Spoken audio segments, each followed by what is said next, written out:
All right, सो आज हम लोग अपने एयर नेविगेशन का स्टार्ट कर रहे होंगे। जैसा कि मैंने पहले सबको बताया है कि इन air navigation we are going to learn about a subject जिसमें हम लोग प्लेन को फ्लाई करना सीखते हैं from one place to another without getting lost, with proper knowledge of all the instrument कि उसको किस तरीके से how we can utilize so that कि हम लोग अपने ट्रैक से डाइवर्ट ना हो सके। एक जगह से अगर हमें दूसरे जगह जाना है तो properly we can navigate without getting lost by using at least amount of time. एक जगह से दूसरे जगह जाने के लिए जिसमें हमें कम से कम समय लगे, हम लोग उसको कैसे पॉसिबल करेंगे, वो भी इस सब्जेक्ट में हम लोग सीखने वाले हैं। And ultimately when you are learning कि किस तरीके से आप टाइम बचा रहे हो, तो ultimately time comes with the cost that you are saving the petrol, you are saving the fuel, F gas fuel. तो ultimately you are saving the airlines money. वही चीज को हम लोग इस सब्जेक्ट में सीखने वाले हैं। All right, talking about air navigation, मैंने पहले भी बताया था सबको कि एयर नेविगेशन को हम लोग इन टोटल 6 पार्ट्स में डिवाइड करके पढ़ रहे होंगे, जिसमें हमारा सबसे पहला कंटेंट होगा जनरल नैव, जो कि आज के क्लास में हम लोग स्टार्ट कर रहे होंगे। इसके बाद हमारा रेडियो नैव स्टार्ट होगा। उसके बाद इंस्ट्रूमेंट नैव आएगा, then we will go further with the flight planning, mass and balance and performance. मैंने नेविगेशन को क्या किया है आप लोगों के लिए कि नेविगेशन को बिट्स एंड पीसेस में डिवाइड कर दिया है, जस्ट बिकॉज नेविगेशन जो है वो और ज्यादा आसान लगे और हर एक पार्ट को आप लोग प्रॉपर इंपॉर्टेंस दे पाओ। ऐसा नहीं कि सिर्फ जनरल स्ट्रॉन्ग है मेरा तो मैं इंस्ट्रूमेंट पे ध्यान नहीं दे रहा हूँ। That is not how the things are gonna work. अगर if you want to clear your paper in one attempt and you have the you want to have the proper concept, तो each and every particular field is important and the classes are not only for passing the DGCA papers। ये पूरा चीज through out the life, through out the training career आपका काम आने वाला है, through out the airline interviews and all काम आने वाला है। अभी रिसेंट के अगर इंटरव्यू से आप गो थ्रू किए होगे तो आप एक नए टॉपिक पे आए होगे कि एयरलाइंस आजकल परफॉर्मेंस पे बहुत ज्यादा क्वेश्चन पूछ रहा है।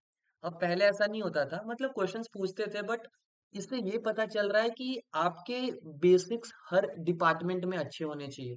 ऐसा नहीं कि आप सिर्फ जेन नैव अच्छी करके रखे हो, रेडियो नैव अच्छे करके रखे हो, तो that is going to help.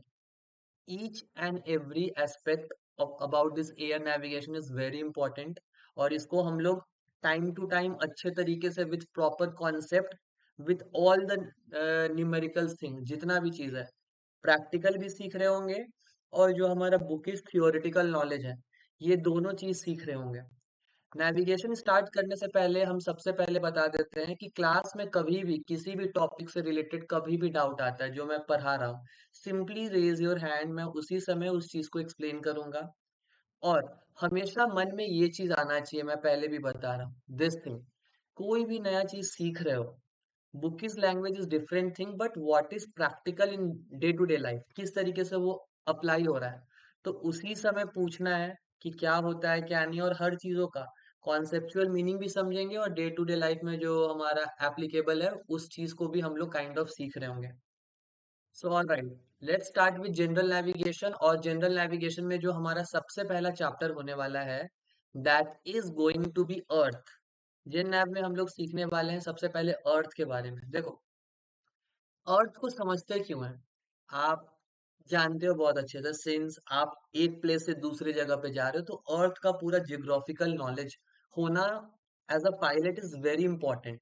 कि सिंस वी नो अर्थ जो है हमारा वो प्रॉपर एक फ्लैट नहीं है, it's kind of a round shape, जो कि अभी हम लोग इस चैप्टर में देखने वाले हैं। But since if you are having the proper knowledge कि आप किस जगह से किस जगह पे जा रहे हो, पिन पॉइंट नॉलेज होना जरूरी है। Since you are travelling with the air, आप जो हो बाई रोड नहीं जा रहे हो कि हाँ आपके पास एक अलग ऑप्शंस है। एक बार आप फ्लाइट में हो तो फ्लाइट में जो आपके पास लिमिटेड सोर्स है आप उसी को यूटिलाइज करोगे। दैट्स वाई प्रॉपर अंडरस्टैंडिंग होना कि कहाँ से कहाँ जा रहे हैं, कौन सा रास्ता लेंगे, हम लोग अर्थ में ही बेसिकली काइंड ऑफ हमारा पूरा एविएशन लिमिटेड है, तो अर्थ का पूरा जियोग्राफिकल नॉलेज किस तरीके से कहाँ कहाँ के पैरामीटर्स को बांटा गया है, वो समझना हमारे लिए बहुत इंपॉर्टेंट है। अर्थ का नेचर कैसा है, अर्थ का शेप कैसा है, किसी भी पोजीशन को किस तरीके से डिटरमाइन करते हैं, डिस्टेंस कैसे कैलकुलेट किया जाता है, अलग अलग अर्थ पे एंगल्स क्या होते हैं, ये सब कुछ हम लोग सीख रहे होंगे। कॉन्सेप्ट वाला भी और न्यूमेरिकल वाला भी, दोनों चीज अभी हम बता रहे होंगे। तो ये है हमारा लेसन वन, लेसन वन का कंटेंट। और इस चैप्टर को स्टार्ट करते हैं सबसे पहले इस टॉपिक से कि क्या हमारा अर्थ जो है एक्चुअल में वो राउंड है या नहीं है। देखो, एक चीज यूनिवर्स में बहुत अच्छे से फॉलो होता है, चाहे किसी भी तरह का शेप ले लो। लेट्स से स्क्वायर को भी ले लेते हैं हम लोग। अब उस स्क्वायर को, बहुत बड़ा स्क्वायर अज्यूम करो अपने माइंड में, और उसको अगर हम लोग बहुत दूर से, बहुत जगह से देखें, तो एक डॉट की तरह रिप्रेजेंट होगा वो। Dot means a kind of a circle. Similarly ये सेम चीज हमारे अर्थ के साथ भी अप्लाई होता है। अगर अर्थ को भी दूर से देखेंगे तो वो एज अ सर्कल ही अपीयर होगा। बट द क्वेश्चन इज, बचपन से तो हम लोग यही सीखते आ रहे हैं कि हमारा अर्थ सर्कल है। But the correct answer is no. Earth हमारा एक प्रॉपर सर्कल नहीं है। आप दूर से देखते हो तो it appears to be a circle. Earth is a circle and earth appears to be a circle. इन दोनों में जमीन आसमान का फर्क है। अपीयर्स कहने का मतलब वो उस तरीके से दिख रहा है, जब हम लोग दूर से जनरली देखते हैं। दूर से किसी भी चीज को देखो, वो आपको as a kind of a circle ही नजर आने वाला है। तो क्वेश्चन ये आता है कि अर्थ का हमारा एक्चुअल शेप क्या है। और एक्चुअल शेप जो भी है, जो भी हम लोग इसको एक टर्म दिए हैं उस शेप को, वो शेप अर्थ का किस कारण से है। देखो, हम लोग बचपन से एक चीज पढ़ते आ रहे हैं कि अर्थ जो है वो काइंड ऑफ रोटेट कर रहा है, सन के चारों तरफ रोटेट कर रहा है। फर्दर हम लोग इस चीज के बारे में भी अच्छे से पढ़ेंगे जब आगे वाला चैप्टर आएगा, सन। बट कभी भी कोई चीज कभी भी रोटेट करता है ना, तो उसपे दो तरह का फोर्स जनरली लगता है। एक होता है सेंट्रीफ्यूगल फोर्स, एक होता है सेंट्रीप्यूटल फोर्स। सेंट्रीफ्यूगल फोर्स वो फोर्स है, जब भी कोई चीज रोटेट करता है तो आपको रोटेशनल मोशन के बाहर की तरफ आपको थ्रो करता है। और सेंट्रीपिटल फोर्स आपको सर्कल के अंदर की तरफ थ्रो करेगा। डोंट वरी, ये हमारे क्या कहते हैं, चैप्टर का हिस्सा नहीं है, बस इससे थोड़ा सा अंडरस्टैंडिंग बना रहे हैं। अब समझो कि अर्थ को रोटेट करो। लेट्स सपोज आपने बॉल को धागा बांधा, और धागे के एक एंड से धागे को पूरा नचाना शुरू किया आपने, और बॉल उसके साथ साथ गोल गोल घूम रहा है। जैसे ही आप धागा का एंड छोड़ोगे, बॉल उस सर्कल के बाहर किसी डायरेक्शन में वो थ्रो हो जाएगा। सेम आपका अर्थ रोटेट हो रहा है। अब जिस तरीके से बॉल बाहर की तरफ थ्रो हुआ, लेकिन बॉल पे फोर्स लग रहा था, वो तब तक बॉल बाहर नहीं गया जब तक आपने रस्सी नहीं छोड़ा। फोर्स उस समय भी लग रहा था, लेकिन जिस समय व्हेन यू आपने रस्सी को छोड़ा अपने फिंगर टिप से, बॉल बाहर चला गया, क्योंकि उसको रेजिस्ट करने के लिए कोई फोर्स नहीं मिला। सिमिलरली जब अर्थ हमारा सन के चारों तरफ रोटेट करते रहता है, तो उस पर भी फोर्स लगते रहता है। इसी वजह से जो हमारा इक्वेटर वाला पोर्शन है, वो कुछ इस तरीके से बल्जिंग आउट है। यहाँ पे आप देख सकते हो, इधर और इधर इस तरीके से काइंड ऑफ बल्जिंग आउट है।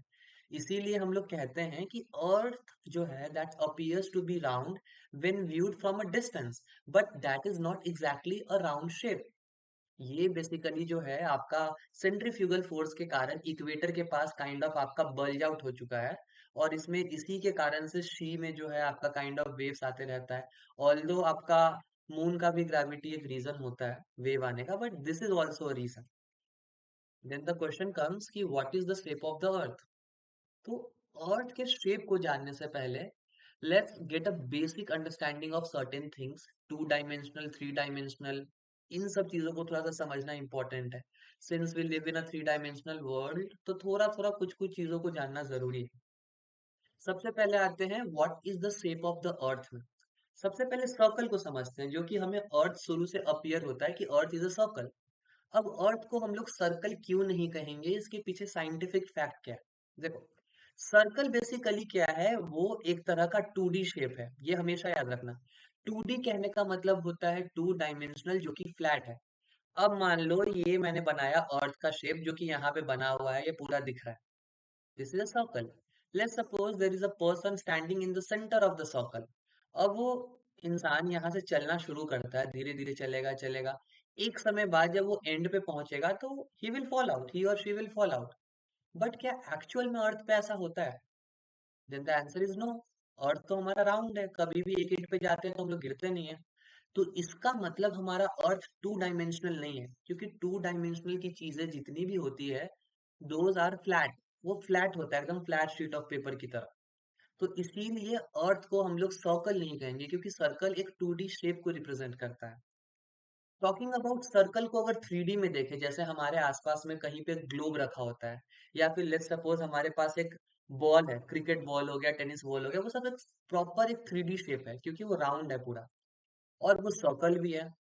तो राउंड भी जो हो, सर्कल भी हो, मतलब एक सर्कल विथ 3D, उसको हम लोग एक कॉमन टर्म के साथ बोलते हैं, दैट इज स्फेयर। सो इसीलिए स्फेयर को डिफाइन किया जाता है that a sphere is a three dimensional object that is a round in shape. But the answer is, क्या हमारा अर्थ एक स्फेयर है? स्फेयर कहने का मतलब क्या हो गया? ये सर्कल भी होगा और 3D भी होगा। अभी तो हमने पढ़ा थोड़ी देर पहले कि अर्थ हमारा एक्चुअल में सर्कल नहीं है। तो द आंसर इज कि अर्थ को हम लोग एक स्फीयर भी नहीं कह सकते हैं, क्योंकि स्फीयर होने के लिए दो प्रॉपर्टीज होता है। One is it has to be circle, and another thing, one it has to be 3D shape. हमारा अर्थ 3D तो है, बट वो एक सर्कल नहीं है, इसलिए उसको स्फीयर नहीं कहेंगे। आगे आते हैं कुछ अलग शेप में, जो कि काइंड ऑफ अर्थ के तरह दिखता हो, जो कि इस तरीके से काइंड ऑफ यहाँ से स्क्वेश्ड हो, और ऊपर और नीचे से हल्का सा दबा हुआ हो। जिस तरीके से हाथ में स्पॉन्ज का बॉल हम लोग पकड़ेंगे और ऊपर से अगर हम लोग प्रेस करते हैं ऊपर और नीचे से, तो इधर और इधर बल्ज आउट हो जाना चाहिए। उसी तरह के शेप को हम लोग देखते हैं। एक शेप हमारा निकल के आता है उसी तरीके का, एलिप्स, और एक और आता है ओवल। अब इन दोनों के बहुत डेप्थ में नहीं जाएंगे कि एलिप्स और ओवल होता कैसा है, लेकिन काइंड ऑफ इस तरीके का इलोंगेटेड शेप होता है, जिसमें आपका ये जो बीच वाला पार्ट है ये ज्यादा लंबा होता है as compare to the top and the bottom part. But the ellipse is a 2D shape. तो अर्थ को हम लोग एलिप्स भी नहीं कह सकते हैं, क्योंकि अर्थ तो 3D है। समवट दिखता ऐसा है, बट 3D होना चाहिए। तो एक 3D सरफेस को ले लो और उसको एलिप्स में करो। जिस तरीके से सर्कल को जब हमने 3D बनाया तो वो स्फीयर बना, उसी तरीके से अगर हम लोग एलिप्स को अगर 3D बनाते हैं तो वो एलिप्सॉइड कहलाता है। And ellipsoid can be named as the shape of the earth. तो सबसे पहला जो हमने शेप ऑफ द अर्थ के बारे में हमने अभी पढ़ा, दैट इज एलिप्सॉइड। ये नाम सबको याद रहेगा? अभी तक कोई डाउट है किसी को? You can raise your hand. Ellipsoid, ellipsoid कैसा शेप है? तो इसके बारे में हमने पढ़ा कि एलिप्सॉइड एक ऐसा शेप है जो कि हमारा एलिप्स भी है, बट एलिप्स होने के साथ साथ ये कैसा है, ये हमारा थर्ड डायमेंशनल शेप भी है। तो ये एक अर्थ का शेप हो सकता है। साथ ही साथ एलिप्सॉइड की जगह हमने एक प्रॉपर नाम दिया है हमारे अर्थ के शेप को एविएशन में यूज करने के लिए, क्योंकि ये इस तरीके से हर जगह से अपना कंटिन्यूअसली अपना शेप चेंज कर रहा है। आज ऐसा है, आफ्टर 50 ईयर्स, 100 ईयर्स अर्थ का शेप में थोड़ा सा और वेरिएशन आएगा, दैट इज फॉर श्योर। इसीलिए अर्थ के शेप को हम लोग ऑबलेट स्फेरॉइड बोलते हैं। ऑबलेट स्फेरॉइड कहने का मतलब ऊपर और नीचे से आपका कुछ इस तरीके से स्क्वायर रहेगा। तो इसके टोटल आपके अभी तक दो नाम हो गए, एक हो गया ऑबलेट स्फेरॉइड, एक हो गया आपका एलिप्सॉइड। और मैंने बताया कि मोस्टली हम लोग एविएशन में ऑर्बिट स्फेरॉइड टर्म का इस्तेमाल करते हैं। इसका एक और नाम है जो कि होता है जियोइड। जियोइड कहने का मतलब ये होता है कि ये प्लैनेट को रिप्रेजेंट कर रहा है, अर्थ को रिप्रेजेंट कर रहा है। तो there are total three names, geoid, orbit spheroid and ellipsoid. बाद बाकी अगर क्वेश्चन आए तो आराम से इन तीनों से आपको एक ही ऑप्शन मिलेगा। ये तीनों ऑप्शन नहीं मिल सकता है, क्योंकि तीनों अर्थ के शेप को ही रिप्रेजेंट कर सकता है। जैसे for example, what is the shape of the earth? Option आ रहा है आपका एक स्फेयर, एक आ रहा है आपका एलिप्स, और एक आ रहा है oblate spheroid. Then you have the concept कि आपको किसको टिक करना है। All right, any doubts till now? ठीक है, nice, no very sir. Good. Let's move forward. कुछ आते हैं descriptive data about earth. Descriptive data कहने का मतलब ये होता है कि आपको बेसिक कुछ कुछ चीजों का अंडरस्टैंडिंग होना चाहिए कि कहाँ से कहाँ तक क्या है। तो इस चीज में आने से पहले हमें कुछ कुछ चीजों को समझना पड़ेगा, इसलिए अभी एज ऑफ नाउ इस पेज को स्किप कर रहे हैं। Since I am starting your general navigation from very basic, from dot, तो इसलिए अभी इस चीज को स्किप कर रहे हैं। जब कुछ कुछ थोड़ा सा कॉन्सेप्ट हम लोग पढ़ लेंगे, इक्वेटर क्या होता है, पोल्स क्या होता है, तब इसमें वापस आएंगे। तब काइंड ऑफ ये वाला page you will find it relatable. Alright, let's come to the pole. सबसे पहले डेफिनेशन देखेंगे और उसके बाद प्रैक्टिकल लाइफ में वो कैसा दिखता है वो देखेंगे। दोनों चीज इंपॉर्टेंट है, I am telling you on the very first day. Book में जो लिखा हुआ है वो भी, और आप क्या समझते हो प्रैक्टिकल लाइफ में क्या एप्लीकेबल है वो भी। देखो पोल्स के बारे में क्या लिखा गया है। The poles are defined as the extremities of axis about which the earth spin. हमें एक चीज बहुत अच्छे से पता है कि हमारा अर्थ जो है वो सन के चारों तरफ रिवॉल्व कर रहा है, बट वो जिस जगह पे खड़ा भी रहता है उस जगह भी वो काइंड ऑफ हमारा क्या करते रहता है, वो रोटेट करते रहता है। अब अर्थ का शेप यहाँ पे देख सकते हो, वो कुछ इधर से इधर ऐसे आपका कंटिन्यूअसली स्पिन कर रहा है। और वो जो स्पिन कर रहा है जिस एक्सिस पे, ये एक्सिस आपका यहाँ पे कुछ इस तरीके से लंबा बना हुआ है। इसका जो एक्सट्रीमिटीज है, एक्सट्रीमिटीज कहने का मतलब एंड पॉइंट, एक एंड पॉइंट ये हो गया और एक एंड पॉइंट ये हो गया। इन दोनों एंड पॉइंट्स को ही हम लोग पोल्स कहते हैं। So poles are basically the extremities of the axis about which the earth spin. Alright, ये हो गया हमारा पोल। अब देखेंगे ध्यान से तो इसमें दो एक्सट्रीमिटीज है, दो एंड पॉइंट है, एक है इधर, एक है इधर। ऊपर वाले पॉइंट को हम लोग कहते हैं नॉर्थ पोल। इसके बारे में भी अभी हम लोग आ रहे होंगे कि ऊपर वाले को ही नॉर्थ क्यों बोला, नीचे वाले को साउथ क्यों बोला, इस पे भी अभी आएंगे। अभी फिलहाल के लिए ये समझो कि जो ऊपर वाला एंड पॉइंट है हमारे पोल्स का, उसको नॉर्थ पोल कहते हैं और नीचे वाले को साउथ पोल कहते हैं। एंड वी ऑल नो कि हमारा कुछ अर्थ इस तरीके से रोटेट करते रहता है, अपने जगह पे स्पिन करते रहता है। अब कोई इंसान अगर लेट सपोज उसका साइज बहुत बड़ा हो गया, बहुत बड़ा, वो पोल्स के ऊपर खड़ा हो जाता है एकदम यहाँ, और वो देख रहा है कि अर्थ किस तरीके से काइंड ऑफ स्पिन कर रहा है। तो जब हम लोग नॉर्थ पोल के ऊपर जाते हैं ना, तो हमें अर्थ जो है वो एंटी क्लॉकवाइज डायरेक्शन में रोटेट होता हुआ नजर आता है। एंटी क्लॉकवाइज, एंटी क्लॉकवाइज के जगह एग्जाम में एक और टर्म लिखा हुआ मिल सकता है, कंफ्यूज नहीं होना है, दैट इज काउंटर क्लॉकवाइज। तो whenever you are making notes, यहाँ पे फॉरवर्ड स्लैश डाल के काउंटर क्लॉकवाइज भी लिख सकते हो। दोनों का मतलब ये है। एंटी क्लॉकवाइज का मतलब ये हो गया, जिस डायरेक्शन में हमारा घड़ी चलता है उसके जस्ट उल्टा। घड़ी कैसे चलता है, तो घड़ी हमारा कुछ इस तरीके से चलता है, क्लॉकवाइज डायरेक्शन में, ये हो गया क्लॉकवाइज। एंटी क्लॉकवाइज हमारा ऐसा डायरेक्शन हो गया जिसको हम लोग काउंटर क्लॉकवाइज भी कहते हैं। तो नॉर्थ पोल से हमें हमारा अर्थ कुछ इस तरीके से काइंड ऑफ रोटेट होता हुआ दिखता है। सिमिलरली अगर साउथ पोल में चले जाएंगे तो इसका जस्ट उल्टा हमें क्लॉकवाइज डायरेक्शन में हमारा काइंड ऑफ रोटेट होता हुआ नजर आएगा। ऑलराइट, ठीक है, क्विक क्वेश्चन का सेशन करते हैं। चलो, किसी को डायरेक्शंस के बारे में आइडिया है, डायरेक्शंस क्या होता है, कोई बताना चाहेगा, रेज योर हैंड।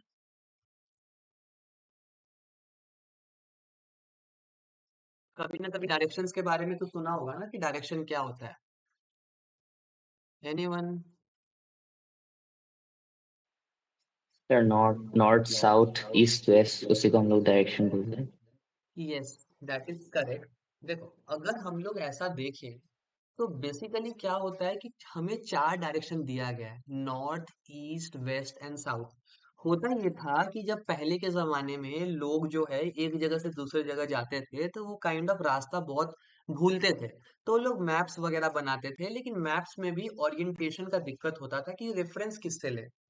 जैसे जैसे हमारा टेक्नोलॉजीज डेवलप हुआ, कंपास का डेवलपमेंट हुआ, ऐसा पाया गया कि एक पर्टिकुलर मेटल के ऑब्जेक्ट होते हैं, उसको किधर भी घुमा दो तो वो एक डायरेक्शन में पॉइंट करता था।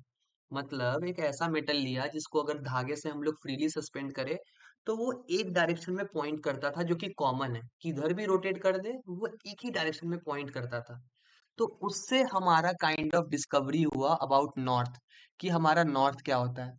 तो कंपास हमारा एक डायरेक्शन में पॉइंट करता था जो कि नॉर्थ। और इसी तरीके से इसके जो 90 डिग्री में जो डायरेक्शन आया नॉर्थ के राइट में, इसको नाम दिया गया हमारा ईस्ट। ईस्ट के फर्दर 90 डिग्री में जो डायरेक्शन आया उसको नाम दिया गया हमारा साउथ। और साउथ के जो 90 डिग्री डायरेक्शन में जो आया उसको नाम दिया गया वेस्ट। तो ये इस तरीके से हमारा चार पॉइंट्स बना। ध्यान से समझना, ये भी थोड़ा सा इंपॉर्टेंट है। तो ये चार डायरेक्शन आपके बने कॉमनली, जिसको हमने कहा सबसे पहले नॉर्थ, नॉर्थ के बाद ईस्ट आया, ईस्ट के बाद आया साउथ, साउथ के बाद आया वेस्ट। ठीक है, ये हुआ हमारा proper north east west south, और इन चारों पॉइंट्स का नाम रखा गया कार्डिनल पॉइंट्स। ये भी याद रहना चाहिए, कार्डिनल पॉइंट्स किसको कहते हैं, तो नॉर्थ ईस्ट वेस्ट साउथ। अब इस पे दिक्कत क्या हुआ है, एक चीज कि मान ले कि हमारा एक ऑब्जर्वर है, वो यहाँ पे खड़ा है इस पॉइंट पे। तो ये अपना पोजीशन क्या बताएगा, मतलब वो नॉर्थ और ईस्ट के एग्जैक्टली बीच में है, या फिर साउथ और ईस्ट के यहाँ पे है, या फिर साउथ और वेस्ट के यहाँ पे है, या फिर नॉर्थ और वेस्ट के यहाँ पे है। अगर हमारा ऑब्जर्वर ठीक यहाँ रहता तो वो बता सकता था कि हाँ हम ईस्ट में हैं, इस जगह के इस जगह से ईस्ट में है। यहाँ पे अगर रहता तो बताता कि इस जगह के रेफरेंस के हम नॉर्थ में हैं। But what about these places, इन सब प्लेसेस का क्या है? तो ये जितने भी प्लेसेस थे जो कि नॉर्थ और ईस्ट के एग्जैक्टली बीच में आए, साउथ और ईस्ट के एग्जैक्टली बीच में आए, या फिर साउथ और वेस्ट के एग्जैक्टली बीच में आए, इन सबको कुछ कुछ नाम दिया गया। अब इन्हीं सब नाम को अगर हम लोग देखें जो कि एग्जैक्टली सेंटर में आता है, उसका नाम पड़ा नॉर्थ ईस्ट, इधर से हमारा पड़ा साउथ ईस्ट, इधर से हमारा पड़ा साउथ वेस्ट, और इधर से पड़ा नॉर्थ वेस्ट, जो कि एग्जैक्टली बीच में है। और ये जो एग्जैक्टली बीच के जो पॉइंट्स होते हैं ना, north east north west south west, इनका नाम रखा गया क्वाड्रेंटल पॉइंट, क्वाड्रेंटल पॉइंट्स। लेकिन इससे भी हमारा प्रॉब्लम जो है वो 100% सॉल्व नहीं हुआ। लेट्स से हमारा एक ऑब्जर्वर अभी यहाँ पे खड़ा है, तो इसका पोजीशन हम क्या बोलेंगे? ये तो देखिए, अगर इस ऑब्जर्वर का पोजीशन, तो ये ईस्ट के तरफ ज्यादा नजदीक है, नॉर्थ से ज्यादा दूर है। तो क्या हम इसको नॉर्थ ईस्ट ईस्ट बोले? ये भी अप्रोप्रिएट नहीं लग रहा, क्योंकि नॉर्थ ईस्ट ईस्ट बोलेंगे तो ये यहाँ भी हो सकता है, यहाँ भी हो सकता है, कहीं भी हो सकता है। इसीलिए फर्दर जब डायरेक्शन के बारे में बहुत पढ़ा जा रहा था, तो एक सिस्टम के साथ आया गया जो कि हर एक डायरेक्शन को एक्यूरेटली डिफाइन करता है, जिस पर्टिकुलर सिस्टम को हम लोग आज के समय भी इस्तेमाल करते हैं, और इसको हम लोग कहते हैं सेक्साजेसिमल सिस्टम। इसमें क्या होता है कि नॉर्थ को माना गया एज 000 डिग्री, ईस्ट को हमारा माना गया 090 डिग्री, फिर हमारा जो फर्दर है इसके बाद, वो हमारा साउथ को माना गया 180 डिग्रीज, और वेस्ट को माना गया 270 डिग्रीज। सिमिलरली फिर एक हमारा सर्कल पूरा कंप्लीट होगा, तो नॉर्थ को ही हम लोग 360 डिग्रीज भी हम लोग कॉमनली कह सकते हैं, क्योंकि ये एक प्रॉपर सर्कल बन रहा है। और हमें भी पता है कि एक प्रॉपर सर्कल का एंगल 360 डिग्री होता है, इसीलिए डायरेक्शन को कुछ इस तरीके से बांट दिया गया। अब अगर हमारा ऑब्जर्वर यहाँ खड़ा रहे, तो उसका प्रॉपर जो एंगल इस तरीके से नॉर्थ से जो बनेगा, लेट्स सपोज ये एंगल उसका बन रहा है काइंड ऑफ 80 डिग्री का, तो इसका एंगल हम लोग 080 डिग्री कह सकते हैं। ये कुछ सेक्साजेसिमल सिस्टम आने के बाद हमारा डायरेक्शन जो है वो एक्यूरेटली डिटरमाइन होने लगा, डिफाइन होने लगा, इसकी प्रॉब्लम काइंड ऑफ एलिमिनेट हो गई। ये आपका पूरा कॉन्सेप्ट है सेक्साजेसिमल सिस्टम। और also I would like to tell you कि अभी से प्रोफेशनल चीजों का आदत लगाना स्टार्ट करना है। जो चीज अभी से हैबिट बनाओगे वो एट द एंड तक फॉलो करता है इंसान, क्योंकि बाद में चेंज होने में दिक्कत होती है। तो कभी भी अगर हम लोग डायरेक्शन लिख रहे हैं, कोई भी 240 degree 260 degree 320 degree 80 degree 20 degree 1 degree, direction जितने भी हम लोग लिखें, उनको हमेशा हम लोग लिखेंगे इन 3 डिजिट्स। ये स्टार्टिंग से ही हैबिट बनाना है। अगर हम बोल रहे हैं 10 डिग्री लिखने के लिए, तो उसको लिखेंगे 010 डिग्री। अगर हम बोल रहे हैं 5 डिग्री लिखने के लिए, 005 डिग्री। ऑलवेज 3 डिजिट्स में हमारा काइंड ऑफ क्या होगा, हमारा 3 डिजिट में डायरेक्शन होगा। सबको समझ में आ रहा है अच्छे से? Sir. Yes, sir. Very good. तो ये हमारा हुआ सेक्साजेसिमल सिस्टम। All right. लेकिन अर्थ का जो शेप था, अभी उस पे आते हैं। अर्थ के शेप के बारे में हमने पढ़ा कि उसको ओबलेट स्फेरॉइड, एलिप्सॉइड या फिर जियोइड कहते हैं, क्योंकि वो एलिप्स है, उसका शेप थोड़ा सा अलग है। बट अर्थ को जब कैलकुलेशन पर्पस के लिए इस्तेमाल करते हैं, किसी एक पॉइंट से दूसरे जगह जाने के लिए इस्तेमाल करते हैं, उस पे जितना भी कंस्ट्रक्शंस करते हैं, उस मैथमेटिकल कैलकुलेशन के लिए हम लोग एक अर्थ को एक स्फेयर अज्यूम करते हैं। स्फेयर कहने का मतलब कह सकते हैं कि it's a kind of a circle in 2D shape. ये भी याद रखना है। इसी पर्टिकुलर स्फेयर के कॉन्सेप्ट पे अभी हम सब चीज को समझा रहे होंगे, और पूरे चीज को अभी हम लोग इन डिटेल अच्छे से पढ़ रहे होंगे। कभी भी डाउट आए, प्लीज रेज योर हैंड। हमेशा क्वेश्चन आना चाहिए कि ऐसा क्यों हुआ, वैसा क्यों हुआ। चलो ठीक है। आते हैं हमारे सबसे पहले टॉपिक पे जिसको हम लोग कहेंगे ग्रेट सर्कल।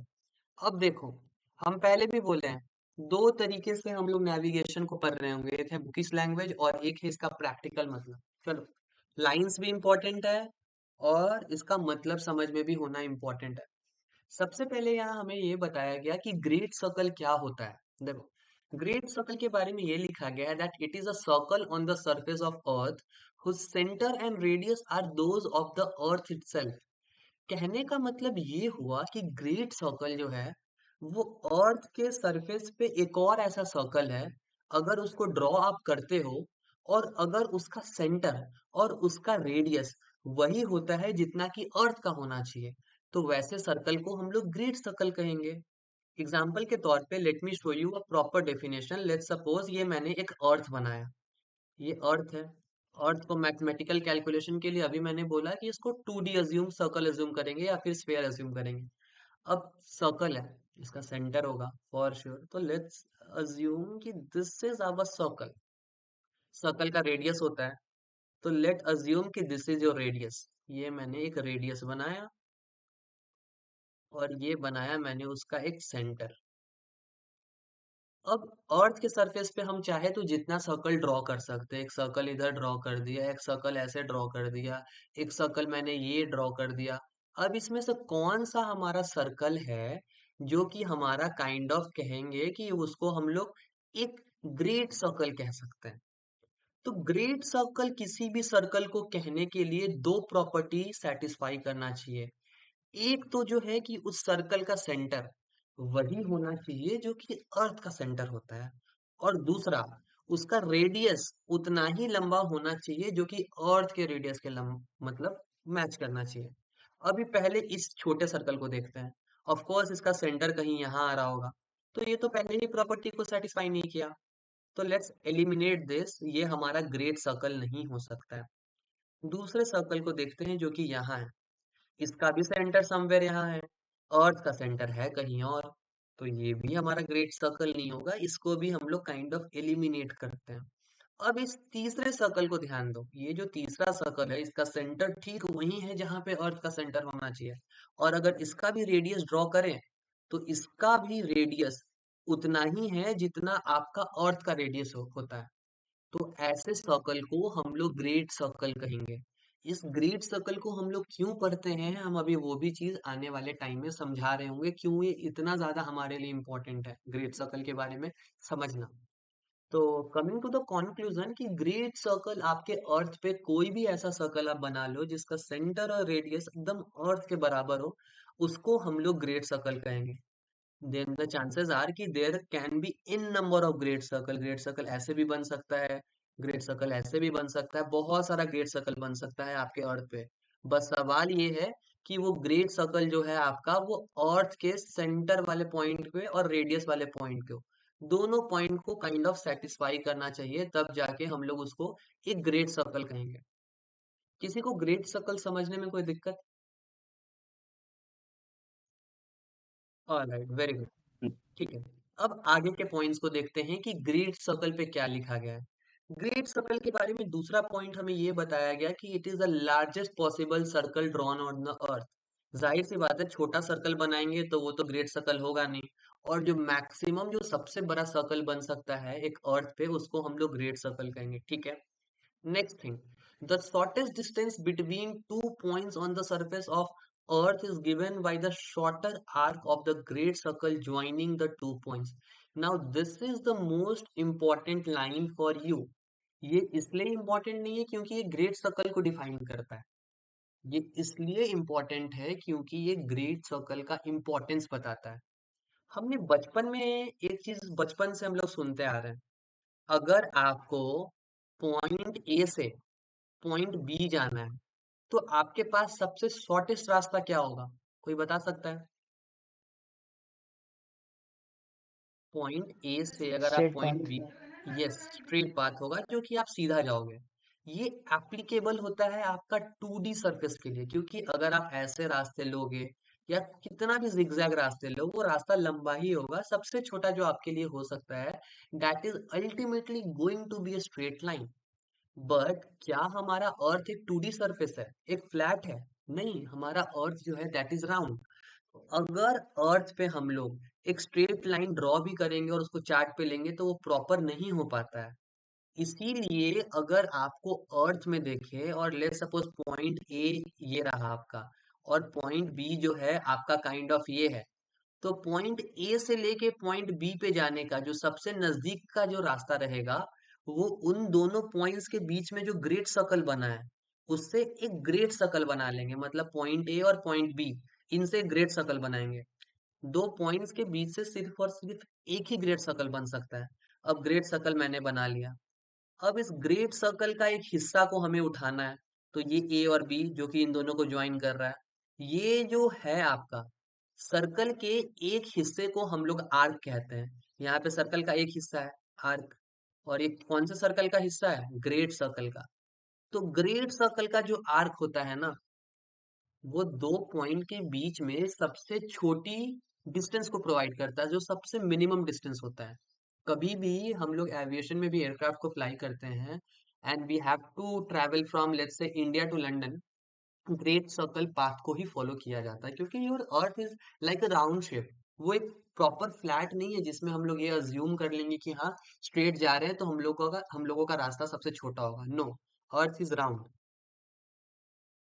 ऑलराइट, आगे बढ़ते हैं। आगे क्या लिखा हुआ? यहाँ पे ये बताया गया कि given 2 points on the surface of earth there will be only one great circle joining them। ये अभी मैंने पहले ही बता दिया कि अगर दो पॉइंट है, पॉइंट ए और पॉइंट बी, दो अलग अलग जगह हैं और उनके बीच में अगर कोई ग्रेट सर्कल हम लोग बनाना चाहें तो सिर्फ और सिर्फ एक ही ग्रेट सर्कल बन सकता है। अगले पॉइंट को देखते हैं। यहाँ पे हमें ये बताया गया कि great circle are always convex to the nearest pole. This means that they always turn away from the nearest pole. अब यहाँ पे एक शेप के बारे में बताया गया, दैट इज कॉन्वेक्स। हम एक बार थोड़ा सा शेप को दिखाना चाहेंगे ताकि पुराना चीज जो है वो काइंड ऑफ माइंड में फिर से रिकॉल हो कि हमारा जो कन्वेक्स है वो क्या होता है और कॉनकेव क्या होता है। यहाँ पे देख सकते हो दो तरह का शेप है। कोई भी कर्व सरफेस को कोई भी कर्व सरफेस को हम लोग कनकेव या फिर कन्वेक्स कह सकते हैं। कनकेव वैसा हिस्सा होता है जिसमें काइंड ऑफ आपका इस तरीके से बल्जिंग इनवर्ड वाला पार्ट हो। ये इनवर्ड वाला वर्ड याद रखना। इधर वाले हिस्से को हम लोग कनकेव कहेंगे, ये जो पूरा हिस्सा है इसको हम लोग कनकेव कहेंगे। और कन्वेक्स जो है वो बल्जिंग आउटवर्ड वाला पार्ट है जो कि बाहर का हिस्सा है। कनकेव कन्वेक्स में कोई दिक्कत? ठीक, No, sir. Very good. No, sir. अभी ऑलराइट, अभी अगर हम लोग यहाँ पे ध्यान दें तो यहाँ पे ये बताया गया कि ग्रेट सर्कल जो है वो हमेशा कन्वेक्स टू द नियरेस्ट पोल है। अब इसका भला मतलब क्या हुआ? इसको जब हम लोग चार्ट्स का चैप्टर आगे पढ़ रहे होंगे तो ये प्रॉपर अंडरस्टैंडिंग के साथ समझ में आएगा, बट अभी I will not leave you with the question marks in your head. Still I am going to give you rough idea कि क्या होता है। कभी भी क्या होता है कि दो जगह को जब हम लोग प्लॉट करते हैं एक चार्ट में और उन दोनों के बीच में अगर ग्रेट सर्कल बना है, लेट्स सपोज दो जगह, एक जगह ए है और एक जगह बी है, वो दोनों जगह आइदर नदर्न हेमिस्फेयर में होगा या सदर्न हेमिस्फेयर में होगा, है ना? और उन दोनों के बीच से अगर हम लोग ग्रेट सर्कल को ड्रॉ करें प्रॉपरली तो ऐसा मिलता है कि आपका जिधर की तरफ पोल है उधर के तरफ ग्रेट सर्कल जो है वो इस तरीके से बल्जिंग आउट रहेगा। और अभी अगर 2 मिनट पीछे अगर हम लोग चले जाए तो मैंने बल्जिंग आउट का मतलब कन्वेक्स बताया था। जिधर की तरफ पोल उधर के तरफ बल्जिंग आउट। अभी नॉर्थ हेमिस्फेयर यहाँ पे है तो नॉर्थ हेमिस्फेयर के तरफ ग्रेट सर्कल का नक्शा बना बल्जिंग आउट। इधर साउथ हेमिस्फेयर हमारा नीचे है तो साउथ हेमिस्फेयर के तरफ बना हमारा great circle bulging out. Bulging out कहने का मतलब कॉन्वेक्स। और कॉन्वेक्स किधर की तरफ है? जिधर की तरफ पोल्स नजदीक है। अगर नॉर्थ पोल नजदीक रहेगा तो नॉर्थ पोल की तरफ बल्जिंग आउट रहेगा। साउथ पोल है तो साउथ पोल की तरफ बल्जिंग आउट रहेगा। इसीलिए इसको बोलते हैं convex to the nearest pole. इसीलिए ये लाइन है, great circle are always convex to the nearest poles. Straight away DGCA का 1 मार्क्स का क्वेश्चन यहीं से बन जाएगा। क्वेश्चन रहेगा great circle are always, option में दिया रहेगा concave to the nearest pole, convex to the nearest pole, concave away from the pole. इस तरीके से काइंड ऑफ लिखा रहेगा, नहीं, convex away from from the pole. तो इस तरीके से you have to solve. And I know मतलब सबको अच्छे से समझ में आ गया होगा। ये लास्ट वाले पॉइंट में किसी को दिक्कत है तो please raise your hand. All right, yes. हाँ बताओ क्या प्रॉब्लम है इसमें, फिर से सर एक्सप्लेन इसके करो। बाद जो लिखा है this means they always turn away from the nearest pole, इसका मीनिंग क्या है? ऑल राइट, ठीक है। देखो, नॉर्थ पोल जो है वो हमारा ऊपर में सेंटर में है। अब यहाँ पे एक इंसान को खड़ा कर लो।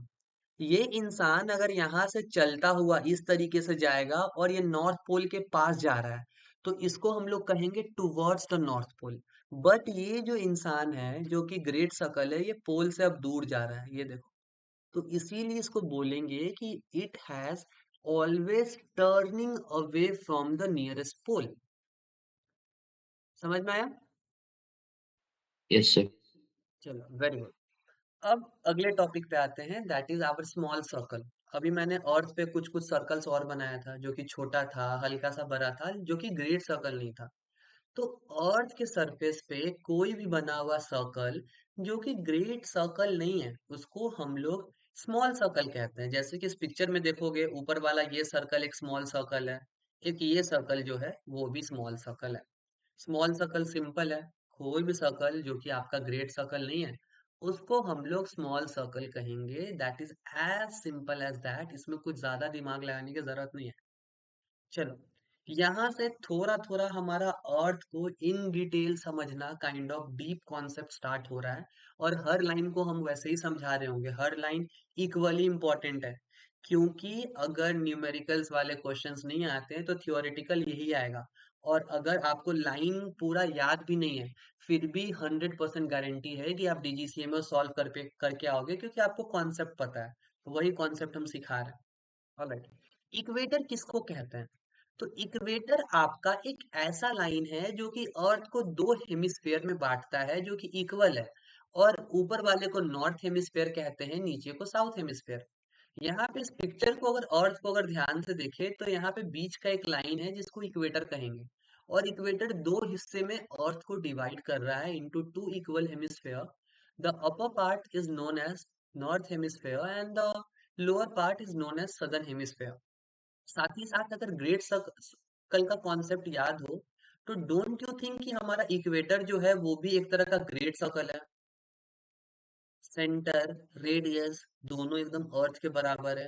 इसीलिए इक्वेटर को हम लोग एक ग्रेट सर्कल भी कह सकते हैं। साथ ही साथ अगर हम लोग ध्यान दें, इस पिक्चर को थोड़ा सा हम इधर लाते हैं। जितने भी डेफिनेशंस लिखे गए हैं ना, सब डेफिनेशन का लॉजिकल मीनिंग है। कोई भी डेफिनेशंस ऐसा नहीं है कि रटने वाला होता है। कोई भी सब्जेक्ट हम लोग पढ़ रहे होंगे, हर सब्जेक्ट का लॉजिकल कुछ ना कुछ मीनिंग होगा। ऑलराइट, इस चीज को समझना ध्यान से। ठीक है, अभी हमें ये बताया गया कि इक्वेटर जो है हमारा वो एक तरह का ग्रेट सर्कल है। ठीक है, ग्रेट सर्कल तो हमने देख लिया कि हाँ एक ग्रेट सर्कल है। इसके बाद हमें ये बताया गया कि इसका जो एक्सिस ऑफ रोटेशन है, अर्थ का एक्सिस ऑफ रोटेशन क्या होता है, कुछ ऐसा होता है। तो अगर हम लोग एक्सिस ऑफ रोटेशन बना ले, रोटेशन कहने का मतलब ये वेस्ट टू ईस्ट इस तरीके से रोटेट करते रहता है ना, ये पढ़े थे ना हम लोग। तो ये जो रोटेशन होने का एक्सिस है, जिस लाइन पे ये चारों तरफ ऐसे घूमते रहता है, ये आपका 90 डिग्री बनाता है पोल्स के एक्सिस के साथ। पोल का एक्सिस कौन सा है? पोल का एक्सिस है हमारा ये, इसको हमने लिख दिया पोल। इक्वेटर का लाइन कौन है? इक्वेटर का लाइन है ये रेड वाला। इन दोनों के बीच में कितना डिग्री का एंगल बन रहा है? Then the angle is your 90 degree. इसीलिए ये लाइन लिखा गया है कि ग्रेट सर्कल का जो एक्सिस है वो अर्थ के रोटेशन के साथ 90 डिग्री का एंगल बनाता है, यानी कि पोलर एक्सिस के साथ 90 डिग्री का एंगल बनाता है। हमें नेक्स्ट लाइन जो बताया गया है, वो ये बताया गया कि आपका इक्वेटर का जो डायरेक्शन है, इक्वेटर देखो, ये जो रेड कलर का लाइन बना हुआ है, वो इधर की तरफ भी जा रहा है, ऐसे इधर की तरफ जा रहा है। तो क्या हम लोग कह सकते हैं ऐसा कि इक्वेटर का जो डायरेक्शन है वो ईस्ट के तरफ और इधर में वेस्ट के तरफ है? दैट मीन्स अगर ईस्ट वाला बात करें तो इक्वेटर का जो डायरेक्शन है वो 090 डिग्री की तरफ जा रहा है। और वेस्ट के तरफ कितना डिग्री की तरफ जा रहा है? 270। यस, 270। तो इसी के साथ हमारा इक्वेटर का एक डायरेक्शन भी कंप्लीट हो गया। साथ ही साथ इक्वेटर को हम लोग ग्रेट सर्कल भी कह सकते हैं, ये भी हम लोग अभी पढ़े, क्योंकि इसका सेंटर और रेडियस अर्थ के बराबर है। साथ ही साथ इक्वेटर को हम लोग रम्ब लाइन भी कहते हैं। नाउ द क्वेश्चन कम्स, ये रम लाइन भला क्या चीज है? रम लाइन तो अभी तक हमने कुछ ऐसा सुना नहीं, पढ़ा नहीं। तो आगे के फर्दर स्लाइड्स में अभी रम लाइन आने वाला है, वो हम बताएंगे, बहुत इन डिटेल बताएंगे, क्योंकि बहुत इंपॉर्टेंट है। बट अभी फिलहाल ये समझ लो, इक्वेटर को हम लोग रम्ब लाइन भी कहते हैं। अभी आगे चल के हम लोग लैटिट्यूड्स और लॉन्गिट्यूड का भी कॉन्सेप्ट अभी हम बताने वाले हैं इन डिटेल। अभी फिलहाल के लिए ये समझना है हमें कि हम लोग इक्वेटर को रम लाइन भी कहते हैं, और इक्वेटर जो है वो एक तरह का काइंड ऑफ लैटिट्यूड है, एक तरह का डेटम है। डेटम कहने का मतलब जहां से आप किसी भी चीज को मेजर करना स्टार्ट करते हो। लेट्स सपोज हम किसी चीज का हाइट जो है वो जमीन से नाप रहे हैं, या फिर किसी चीज का हाइट हम लोग समुंदर के मीन सी लेवल से नाप रहे हैं। तो ये जमीन, मीन सी लेवल, ये सब डेटम हो गया जहां से आप नापते हो। आपके अर्थ में क्या है, बहुत सारा लैटिट्यूड्स होता है, अभी हम लैटिट्यूड्स पढ़ाएंगे जस्ट। उन लैटिट्यूड्स को हम लोग नापते कहाँ से है? तो नापते हैं हम लोग इक्वेटर से। अब जहां से जिस चीज को नापते हैं उसको तो डेटम कहते हैं, मैंने बताया ना। इसीलिए इक्वेटर को हम लोग एक डेटम भी कह सकते हैं, जहां से हम लोग लैटिट्यूड्स को नापते हैं। तो अभी तक हमने क्या क्या सीखा? अभी तक हमने ये सीखा कि इक्वेटर को हम लोग ग्रेट सर्कल कहते हैं, इक्वेटर को रम लाइन भी कहते हैं। इक्वेटर का जो डायरेक्शन है वो ईस्ट और वेस्ट के तरफ होता है, या फिर 90 डिग्री या 270 डिग्री के तरफ होता है। साथ ही साथ इक्वेटर का जो आपका पूरा प्लेन है वो पोलर एक्सिस के साथ 90 डिग्री का एंगल बनाता है। अगर कोई हमारा प्लेन जो है वो इक्वेटर के लाइन को ही फ्लाई करे, अगर हमारा एयरक्राफ्ट है जो इक्वेटर के लाइन पे ही फ्लाई करे, इक्वेटर के लाइन को ना छोड़े, तो उसका रास्ता का एंगल क्या होगा? हम ऑप्शन दे रहे हैं, बताना है आंसर कि इन सब में से उसका एंगल क्या होगा। 000 degree, 180 degree, 090 degree, 270 degree. Question हम फिर से एक बार रिपीट करेंगे। अगर कोई एयरक्राफ्ट अगर इक्वेटर के रास्ते पे चल रहा है, तो उसका रास्ता का एंगल क्या होगा? Anyone who knows the answer? Alpha. A sir. अगर कोई एयरक्राफ्ट, हम फिर से क्वेश्चन रिपीट कर रहे हैं, इक्वेटर के रास्ते पे चल रहा है, इक्वेटर, तो उसका एंगल क्या होगा? रास्ते का, ट्रैक का एंगल क्या होगा? रास्ते का एंगल।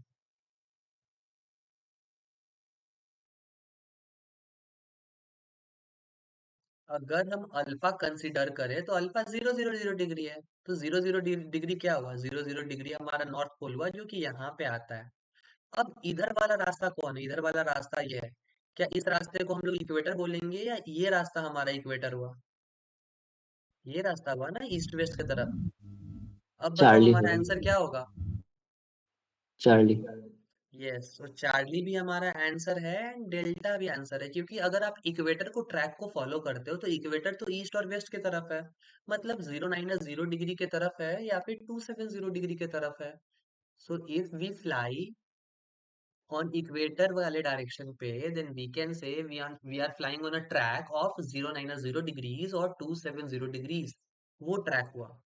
ये चीज भी समझ में आया सबको अच्छे से? Yes sir. Yes sir. चलो, वेरी गुड। अगले अगले टॉपिक पे हम लोग आते हैं, दैट इज मेरिडियंस। मेरिडियंस को भी अच्छे से समझेंगे, इसके बारे में बहुत अच्छे से इन डिटेल इंफॉर्मेशन मैंने डाला है।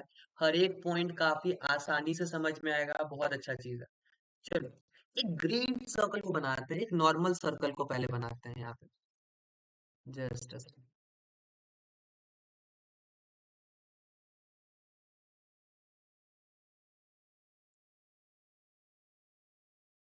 ये बनाया मैंने काइंड ऑफ अ सर्कल, ये प्रॉपर एक कंप्लीट सर्कल बनाया। अब सर्कल को हम आधा काइंड ऑफ इसमें से इरेज कर देते हैं, आधे पार्ट को जो है वो एलिमिनेट कर देते हैं, पूरे के पूरे आधे पार्ट को। Let me eliminate this.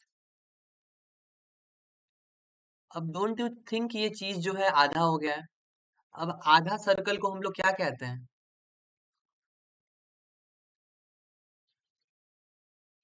Semi circle. तो ये ग्रेट सर्कल था ना पहले, तो इसको आधा को हम लोग कहेंगे सेमी ग्रेट सर्कल। इसमें कोई दिक्कत? सेमी ग्रेट सर्कल क्या होता है? ग्रेट सर्कल के आधे हिस्से को सेमी सर्कल कहते हैं, सेमी ग्रेट सर्कल कहते हैं। सिंपल एज दैट, ज्यादा कुछ इसमें दिमाग नहीं लगाना है। ऑल राइट, अब यहाँ पे कॉन्सेंट्रेट करो कि मेरिडियंस क्या होता है। देखो मेरिडियंस के बारे में क्या लिखा गया है। Meridians are semi great circle joining the north and south pole and its anti meridians combine makes a great circle also known as longitudes. ध्यान से समझना, मेरिडियन कोई भी एक ऐसा लाइन है जो कि नॉर्थ पोल से शुरू होता है, साउथ पोल पे खत्म होता है। अब नॉर्थ पोल पे एक लाइन शुरू हो रहा है, साउथ पोल पे खत्म हो रहा है इधर की तरफ, तो ये आधा सर्कल बना रहा है क्योंकि आधा उस तरफ भी होगा। कोई भी लाइन जो नॉर्थ पोल पे शुरू हो, साउथ पोल पे खत्म हो, इसको मेरिडियन कहेंगे। और क्योंकि ये आधा सर्कल बनाता है, इसीलिए इसको सेमी ग्रेट सर्कल कहते हैं। अब जाहिर सी बात है, जो आधा हिस्सा इसका इधर है, इसका आधा हिस्सा उधर भी होगा, तो उसके जस्ट आधा हिस्सा जो उधर है, जो कि इसके जस्ट अपोजिट है, रिमेंबर दिस वर्ड, जो इसके जस्ट अपोजिट है, उसको हम लोग एंटी मेरिडियन कहते हैं। और कभी भी अगर हम लोग मेरिडियन को मिला दें और हम लोग एंटी मेरिडियन को भी मिला दें, तो एक कंप्लीट सर्कल बन रहा है। और इस कंप्लीट सर्कल को ही तो हम लोग ग्रेट सर्कल कह लेंगे। आधा था तो सेमी ग्रेट सर्कल कहा, और पूरा हो गया तो ग्रेट सर्कल कहा। So whenever we are combining, किसको किसको कंबाइन कर रहे हैं हम लोग, whenever you are combining meridian, एक मेरिडियन को जब जोड़ते हैं प्लस उसके अपोजिट वाले पार्ट को, एंटी मेरिडियन को, तो व्हेनेवर वी ऐड और combine meridian with an anti meridian we get a great circle. But अगर सिर्फ मेरिडियन का बात करें तो मेरिडियन को हम लोग सेमी ग्रेट सर्कल कहेंगे। इसमें कोई दिक्कत किसी को? ठीक है। अब ये भी चीज लिखा गया है कि मेरिडियन जो है आपके नॉर्थ पोल पे शुरू होते हैं और आपके काइंड ऑफ साउथ पोल पे खत्म होते हैं। ये पॉइंट याद रखना, अभी हम बता रहे होंगे। जितने भी मेरिडियन है वो इक्वेटर पे क्रॉस करते हैं। अब जाहिर सी बात है, कोई भी मेरिडियन अगर नॉर्थ पोल से शुरू हो रहा है, साउथ पोल पे खत्म हो रहा है, तो ऐसे लाइन बनेगा तो वो इक्वेटर को क्रॉस करेगा ही करेगा। और वो इक्वेटर को जब कट करता है, तो कट करते हुए वो 90 डिग्री का एंगल बनाता है। तो ये लाइन भी इंपॉर्टेंट है कि कितना डिग्री का एंगल बनाता है। अगर कभी भी आपसे पूछा जाए, देन यू विल से कि it is making an angle of 90 degree, ये याद रखना है। जितना भी मेरिडियन को अगर हम लोग बना ले तो ये हमारा काइंड ऑफ इतना चीज हुआ। इसके बाद हम लोग नेक्स्ट पॉइंट पे आते हैं कि नेक्स्ट पॉइंट पे क्या लिखा हुआ है। अब ये बताया गया कि मेरिडियंस जो हैं वो ग्रीनविच से अगर पास करे तो उसको प्राइम मेरिडियन कहते हैं, 0 डिग्री कहते हैं। अब इस लाइन का हम टेक्निकल मतलब भी आज समझा रहे होंगे। देखो, अब मेरिडियंस तो बहुत सारे बन सकते हैं। अगर हम लोग अर्थ पे देखें यहाँ पे ध्यान से, जस्ट कॉन्सेंट्रेट दिस फिगर, ये दिख रहा होगा सबको प्रॉपर, हमारा ये काइंड ऑफ अर्थ का हमारा ग्लोब है। ऑलराइट, यहाँ पे ध्यान देना, ये हमारा प्रॉपर एक ग्लोब है। अब ग्लोब में अगर हम लोग ध्यान से देखें तो ऊपर में हमारा ये रहा नॉर्थ पोल, और नीचे में हमारा यहाँ पे होता है साउथ पोल। और बहुत सारे लाइंस लंबे लंबे दिख रहे होंगे जो कि नॉर्थ पोल से निकल रहा है और ऐसे करके साउथ पोल की तरफ जा रहा है। ये देखो, ये लाइन जो है ऐसे जा रहा है नॉर्थ पोल से निकल के हमारा साउथ पोल पे काइंड ऑफ ये लाइन जा रहा है, ये दिख रहा है अच्छे से। तो ऐसे लाइंस को हम लोग मेरिडियन कहते हैं। अब मेरिडियन जो है, किसी को 10 डिग्री ईस्ट कहा गया, किसी को 20 डिग्री ईस्ट कहा गया, किस तरीके से कहा गया उसी को अभी हम लोग पढ़ने वाले हैं। तो मेरिडियन को जिस जगह से हम लोग मेजर करना स्टार्ट करते हैं, वो जगह को हम लोग कहते हैं प्राइम मेरिडियन। अभी हम प्राइम मेरिडियन को दिखाने वाले हैं। ऑल राइट, ये बीच में प्राइम मेरिडियन लिखा हुआ दिख रहा है किसी को? दिख रहा है proper prime meridian? Yes. Yes, तो sir. ये जो है, ये लाइन 0 डिग्री है, मतलब यहीं से नापना स्टार्ट करते हैं। जैसे अभी हम इक्वेटर में बताए थे कि इक्वेटर से लैटिट्यूड्स को नापते हैं, तो इक्वेटर को 0 डिग्री कह दिया। उसी तरीके से मेरिडियंस को इसी के लेफ्ट और राइट में नापते हैं, क्योंकि एक मेरिडियन हमारा ये रहा 0 डिग्री का प्राइम मेरिडियन, उसके बगल में एक और मेरिडियन यहाँ है, यहाँ है, यहाँ है, यहाँ है, बहुत सारे मेरिडियंस बटे पड़े हैं जिसको अभी हम लोग देखेंगे। तो ये मेरिडियन को हम लोग कहें प्राइम मेरिडियन, जो कि एक जगह से पास पास करता है, जो कि आपके यूनाइटेड किंगडम में है, यूके में, जिसको हम लोग कहते हैं, अभी हम दिखाना चाहेंगे। ये यूनाइटेड किंगडम यहाँ पे लिखा हुआ दिख रहा होगा। यूनाइटेड किंगडम से ये 0 डिग्री पास कर रहा है, जिसको ग्रीनविच कहते हैं। ग्रीनविच नाम का एक जगह है, ग्रेनिच भी कहते हैं उसको, वहां से वो पास करता है। अब सवाल ये है कि यूनाइटेड किंगडम वाले ही मेरिडियन को 0 डिग्री क्यों माना गया, हमारे इंडिया से जो पास कर रहा है उसको क्यों नहीं माना गया? तो जनरली क्या होता है कि मैक्सिमम प्लेसेस पे हमारे ब्रिटिशर्स जो है वो रूल कर चुके हैं, पूरे ऑलमोस्ट इंटायर अर्थ पे उन्होंने रूलिंग किया है। तो उन्होंने जब डायरेक्शंस वगैरह को डिटरमाइन किया, सब कुछ इन्वेंट वो लोग कर रहे थे, तो वो लोग अपना फिलॉसफी को, अपने नेशन को आगे रखने के लिए उन्होंने अपने नाम को सबसे पहले रखा कि प्राइम मेरिडियन की अगर शुरुआत की जाएगी तो सबसे पहला मेरिडियन जो होगा वो हमारे कंट्री से पास करेगा। इसीलिए 0 डिग्री का ओरिजिन हमेशा आपका जो है वो ग्रीनिच से होके पास करता है, जो कि ग्रीनिच आपका एक यूनाइटेड किंगडम का पार्ट है, इंग्लैंड का आपका एक पार्ट है। ये आपका हुआ कॉन्सेप्ट। अब इसके लेफ्ट राइट में हम लोग देख रहे थे कि हमारा बहुत सारे मेरिडियंस और है जो कि हम फर्दर पढ़ाने वाले हैं अभी, और लेकिन अभी हमको एक रेफरेंस दिखाना जरूरी था। ठीक है, आगे आते हैं।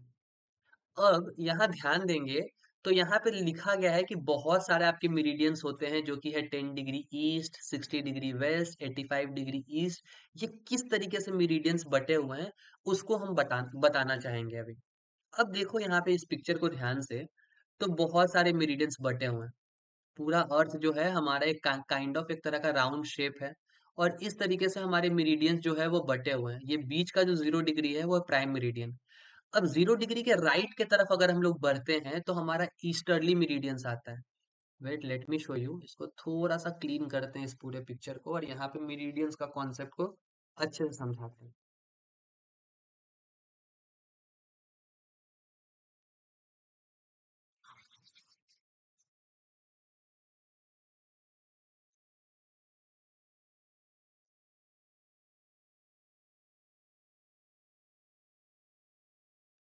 ऑलराइट, तो मेरिडियन क्या होता है? कोई भी एक ऐसा लाइन जो कि नॉर्थ पोल से शुरू हो, साउथ पोल में खत्म हो। तो सबसे पहले नॉर्थ पोल बनाते हैं। यहाँ पे ये बना हमारा नॉर्थ और ये बना साउथ, और नॉर्थ और साउथ पोल पे ज्वाइनिंग वाला लाइन बनाते हैं। ये सबसे पहले एक लाइन बना दिया हमने जो कि 0 डिग्री जिसको हमने माना। ये हो गया हमारा नॉर्मल प्राइम मेरिडियन जिसको बोलते हैं। अब इसके लेफ्ट में भी बहुत सारे हमारे कुछ इस तरह के मेरिडियन बनते हुए रहेंगे। ये हमारे राइट के तरफ भी बहुत सारे मेरिडियंस बनेंगे। तो ये लेफ्ट में मैंने बनाया और राइट में बनाया, बहुत सारे हैं। ऑल राइट, राइट के तरफ हमारा जो भी डायरेक्शन होता है वो राइट के तरफ हमारा ईस्टर्ली डायरेक्शन होता है, वो हमने पढ़ा था। और लेफ्ट के तरफ जो होता है वो हमारा वेस्टर्ली डायरेक्शन होता है। तो इससे जो ये एंगल बनाता हुआ फर्दर जाएगा, अगर 10 डिग्री का एंगल बना रहा है, 20 डिग्री का एंगल बना रहा है, तो उस तरीके से उसका नाम रखा जाता है। फॉर एग्जाम्पल, अगर ये 10 डिग्री का एंगल बना रहा है तो इस वाले को हम लोग बोलेंगे 10 डिग्री ईस्ट। ये 10 डिग्री ईस्ट लॉन्गिट्यूड से है, क्योंकि ये लंबे लंबे लाइंस होते हैं इसलिए इसका नाम लॉन्गिट्यूड रखा गया है। या तो आप लॉन्गिट्यूड बोल लो या तो मेरिडियन बोल लो, दोनों चीज एक ही है, कंफ्यूज नहीं होना है। Longitude and meridian both are exactly the same thing. तो ये फर्दर 10 डिग्री ईस्ट होगा, 20 डिग्री ईस्ट होगा, इधर 10 डिग्री वेस्ट होगा, इधर हमारा 20 डिग्री वेस्ट होगा, इधर हमारा 30 डिग्री वेस्ट होगा। इस तरीके से हमारा काइंड ऑफ चीजें बढ़ता जाएगा, और ये बीच वाला जो था हमारा वो 0 डिग्री था। इसमें किसी को कोई प्रॉब्लम? अब सवाल नो ये सर। है कि टोटल कितने मेरिडियंस हैं, हम उसको बताना चाहेंगे। और उसको बताने से पहले I am going to teach you a concept जो कि पूरे नेविगेशन में काम आने वाला है, कैलकुलेशन पर्पस से। अगर इस चीज को अभी सीख गए तो फ्यूचर में जितने भी क्वेश्चंस आने वाले हैं अर्थ चैप्टर से रिलेटेड जिसमें एंगल्स वगैरह निकालना पड़ता है, उसमें दिक्कत नहीं होने वाला है।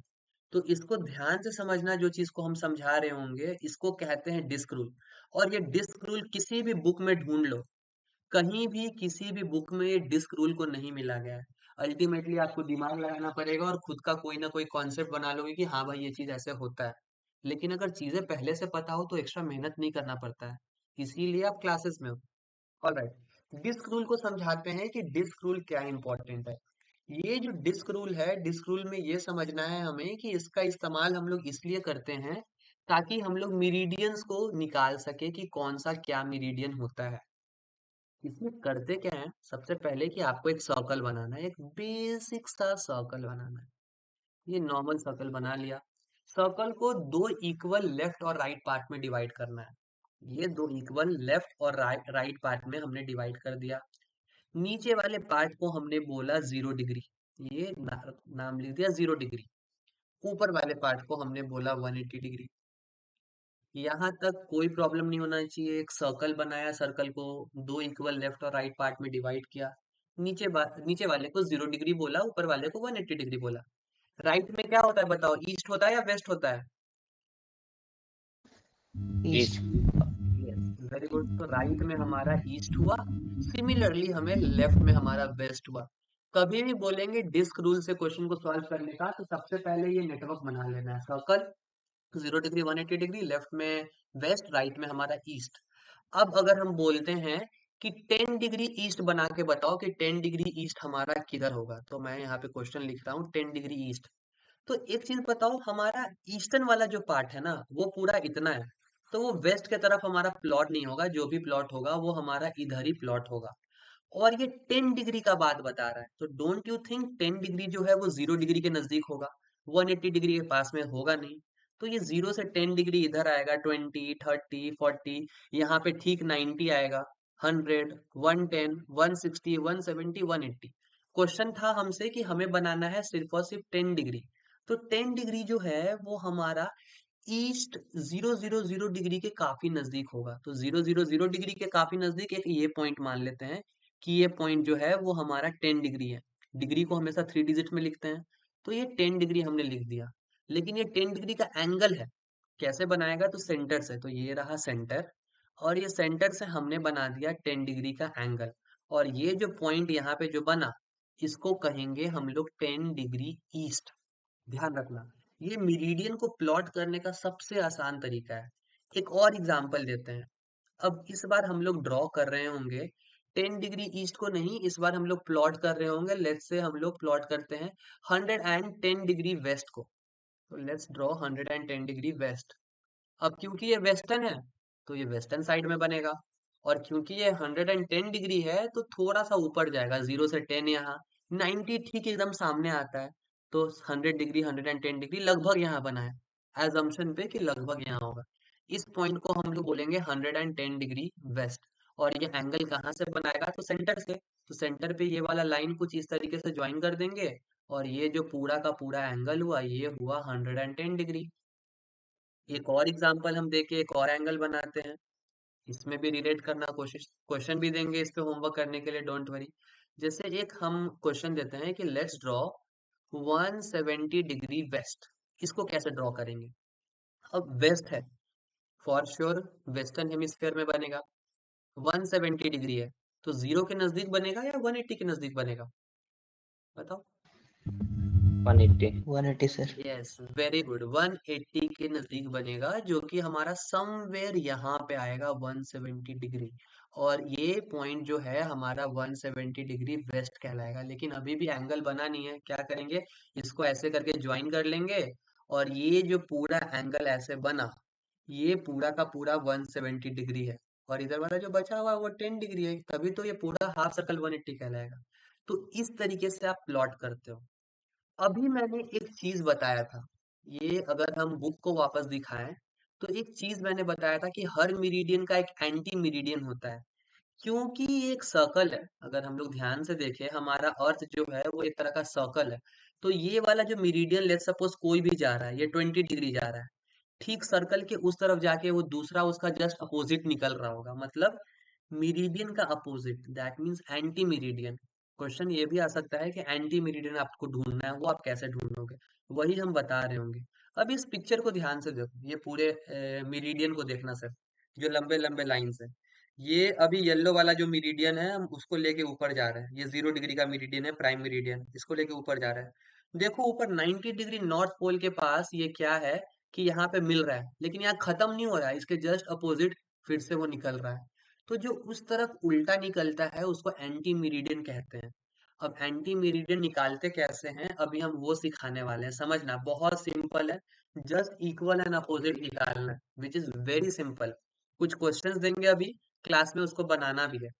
लेट्स सपोज हमारा पहला क्वेश्चन ये कह रहा है हमें कि आपको निकालना है फाइंड एंटी मेरिडियंस, जिसमें सबसे पहला हमारा क्वेश्चन है कि 20 डिग्री वेस्ट, 20 डिग्री वेस्ट का एंटी मेरिडियन क्या है वो निकालते हैं। सबसे पहले 20 डिग्री वेस्ट को बनाएंगे, जैसा हमने सीखा। वेस्टर्न पार्ट पे 20 डिग्री लगभग यहाँ आएगा। ये हो गया हमारा 20 डिग्री वेस्ट। इसको सेंटर से ऐसे ज्वाइन कर लिया और ये एंगल हमने बना लिया 20 डिग्री का। तो एक मीडियन बनाया। एंटी मीडियन बनाते हैं कि उसको कैसे बनाएंगे। एंटी मीडियन जो होता है वो जस्ट एग्जैक्टली अपोजिट में होता है आपकी मीडियन के। तो 20 डिग्री यहाँ है, उसका जस्ट अपोजिट कहाँ होगा? यहाँ होगा। तो इसी का जस्ट अपोजिट के लिए लाइन को एकदम ऐसे करके एक्सटेंड कर लेते हैं, जस्ट ऐसे। अब इधर में जो एंगल 20 डिग्री का ये बना था हमारा पहले, ये भी आपका जो एंगल है वो 20 डिग्री का ही बनेगा। और ये जो पॉइंट निकल के आया, इसी पॉइंट को हम लोग एंटी मेरिडियन कहेंगे। सवाल ये है कि ये कितना पॉइंट है, कौन सा पॉइंट है? तो ये 180 से 20 डिग्री इधर आया है। क्या करेंगे, 20 डिग्री प्लस या माइनस? माइनस। यस, तो ये पॉइंट जो है वो 160 निकला। अभी भी आंसर इनकम्प्लीट है। ये ईस्ट होगा या वेस्ट होगा? East. 160। Yes, this is 160 degree east, क्योंकि ये ईस्टर्न हेमिस्फेयर में है।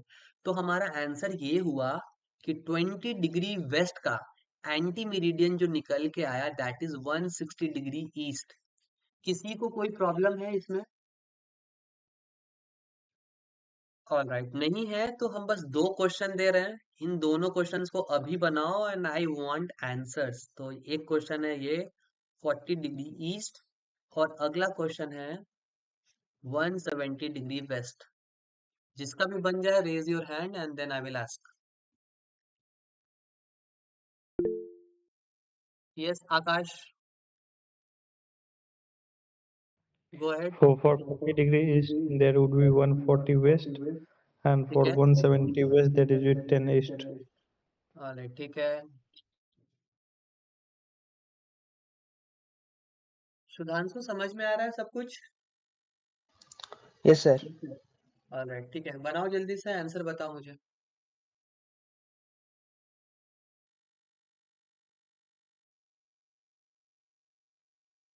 रिकी, सब समझ आ रहा है ना?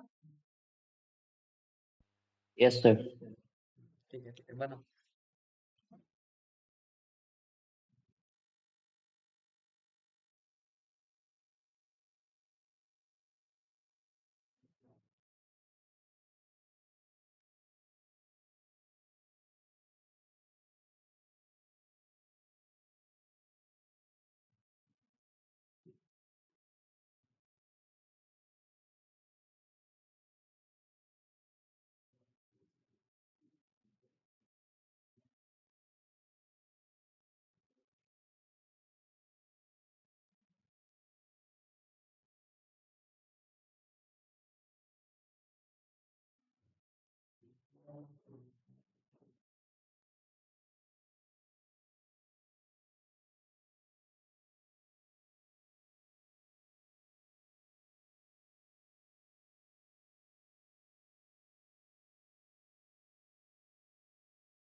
जिसको बन जाए raise your hand.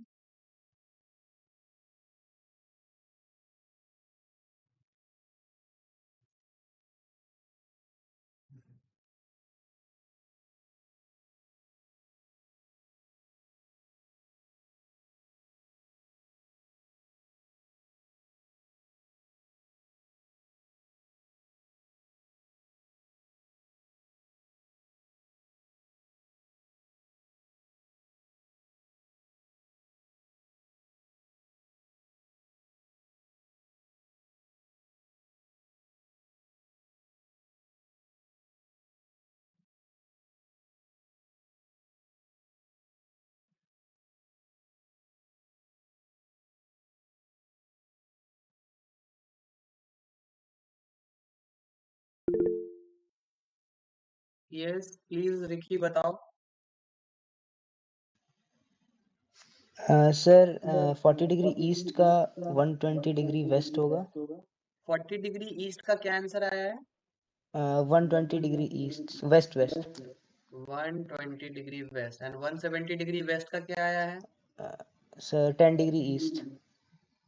All right, second वाले क्वेश्चन को एक बार फिर से चेक करो। Third one is correct, second वाले को फिर से चेक करो। Okay 40 sir. डिग्री है तो उधर से भी 40 डिग्री ही प्लस माइनस करेंगे। यस रिकी बोलो। सर 40 डिग्री ईस्ट का एंटी मेरिडियन होगा 140 डिग्री वेस्ट, और ओके 170 डिग्री वेस्ट का एंटी मेरिडियन होगा 10 degree east. Okay very good, that is also correct. Done with Ricky. Sudhanshu देखो गलती कहाँ है और उसको सुधारो। Okay sir.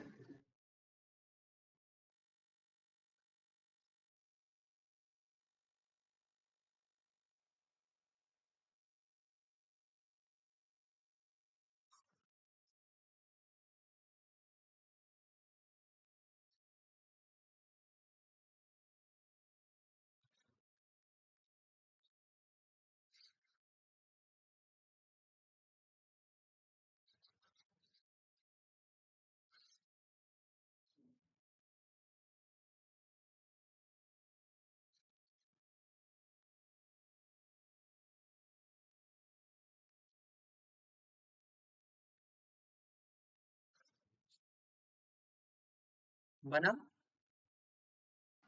Yes sir. देखो इधर जब 40 डिग्री का एंगल बना तो उधर भी 40 डिग्री का एंगल बनेगा, और 180 डिग्री से इधर हमें आना है। कितना डिग्री आना है? तो 40 डिग्री। तो 180 माइनस 40 करेंगे तो don't you think answer will be 140? Yes sir. Okay ठीक है। तो इसीलिए इसको 140 डिग्री वेस्ट हम लोग कहेंगे।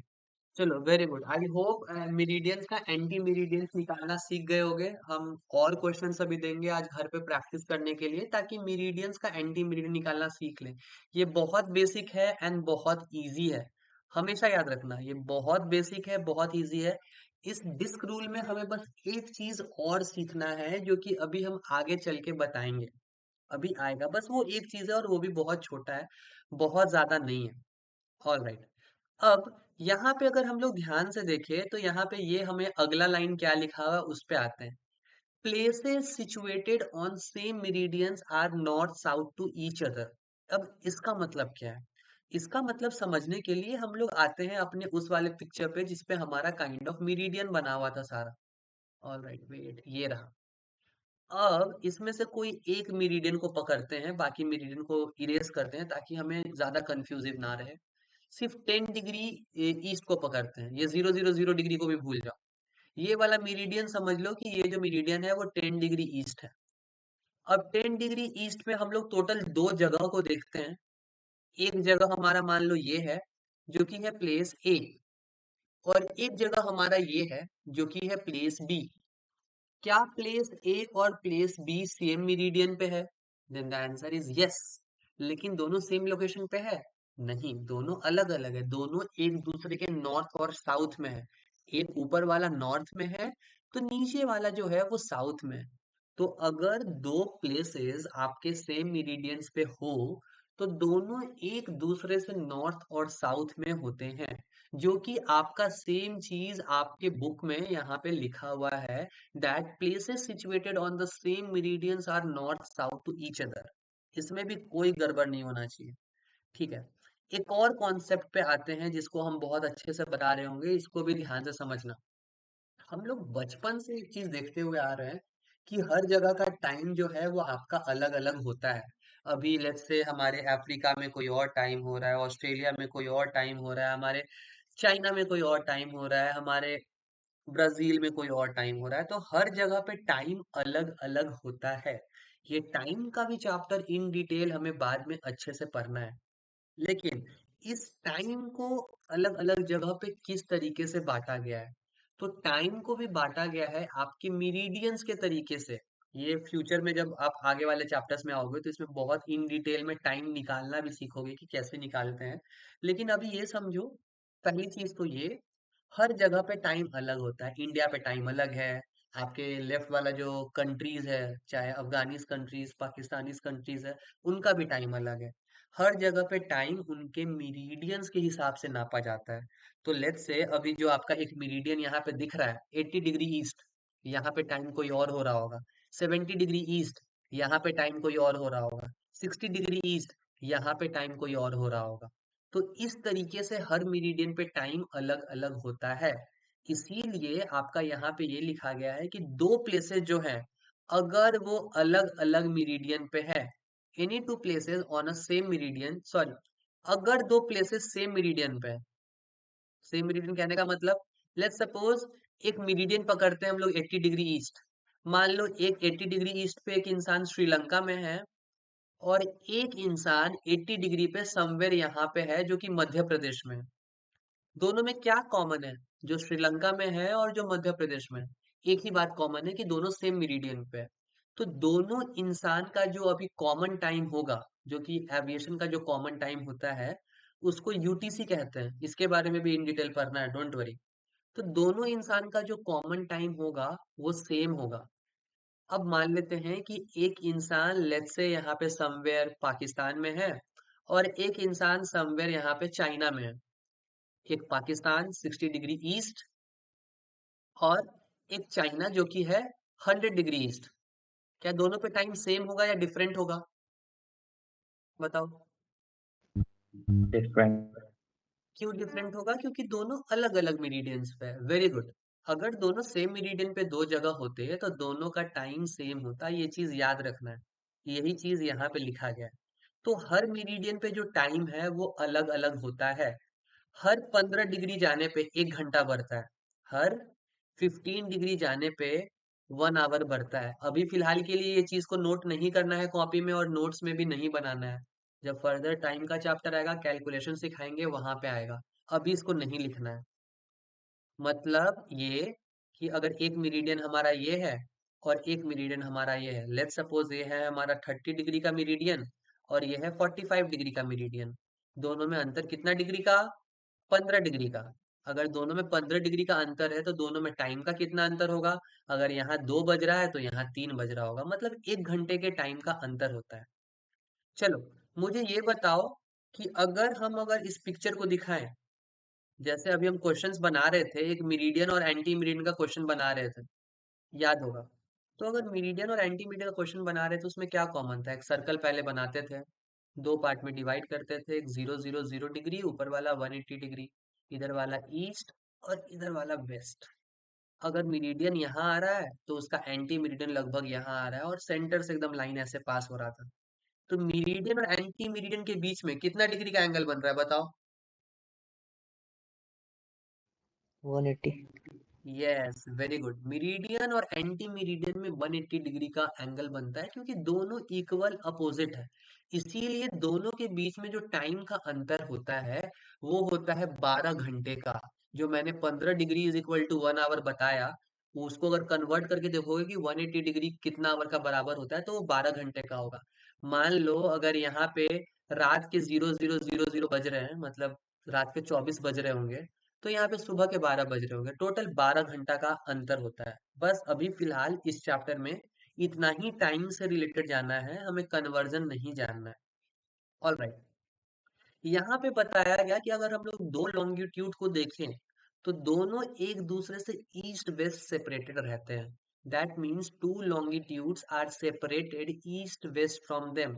दोनों लॉन्गिट्यूड एक दूसरे से ईस्ट वेस्ट है। जैसे ये वाला अगर मान लो लॉन्गिट्यूड 20 डिग्री वेस्ट है, और ये वाला जो लॉन्गिट्यूड है वो 20 डिग्री ईस्ट है। दोनों एक दूसरे के लेफ्ट राइट है। ये वाला लेफ्ट में है 20 डिग्री वेस्ट, तो राइट में 20 डिग्री ईस्ट है। दैट मीन्स एक दूसरे से ईस्ट वेस्ट सेपरेटेड है। अब देखो, यहाँ पे हम एक कॉन्सेप्ट बताने वाले हैं जो कि बहुत इंपॉर्टेंट है। टोटल कितने हमारे लॉन्गिट्यूड्स होते हैं? मैंने बताया लॉन्गिट्यूड 0 डिग्री से स्टार्ट होता है, 180 डिग्री तक आपका जा रहा है। तो कैसे हो रहा है? 0 डिग्री के बाद आपका अगला पॉइंट जो आएगा वो 1 डिग्री आएगा, 2 डिग्री आएगा, 10 डिग्री, 20 डिग्री, ऐसा करते करते यहाँ 90 डिग्री तक पहुंचा।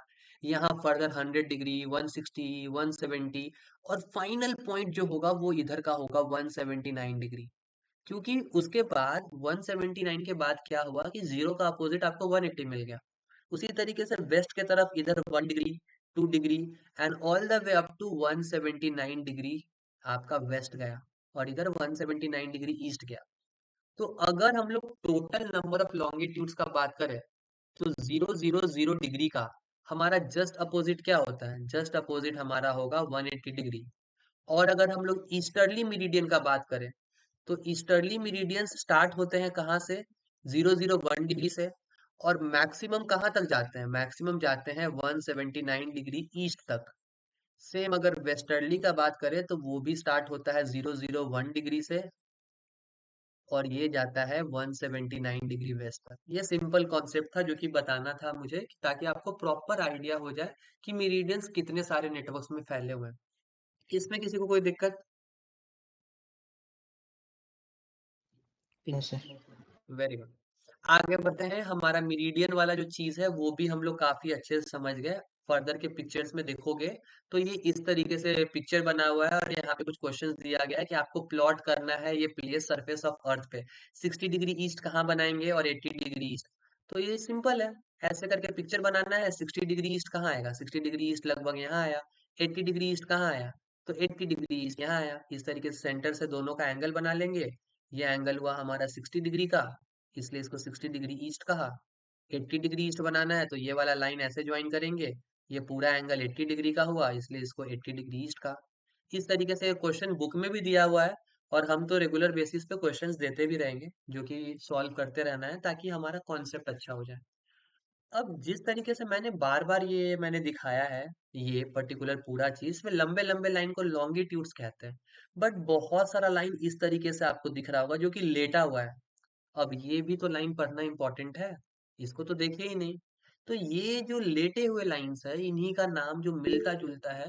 यस,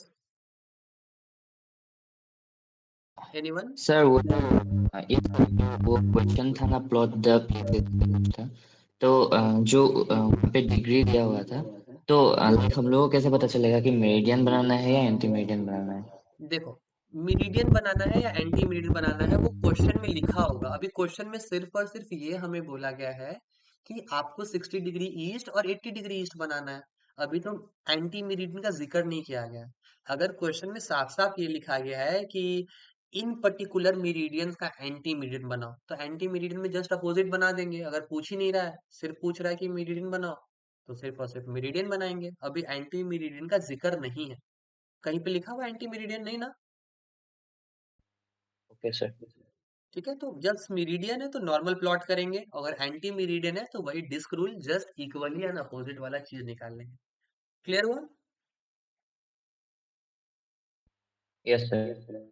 ठीक है, वेरी गुड।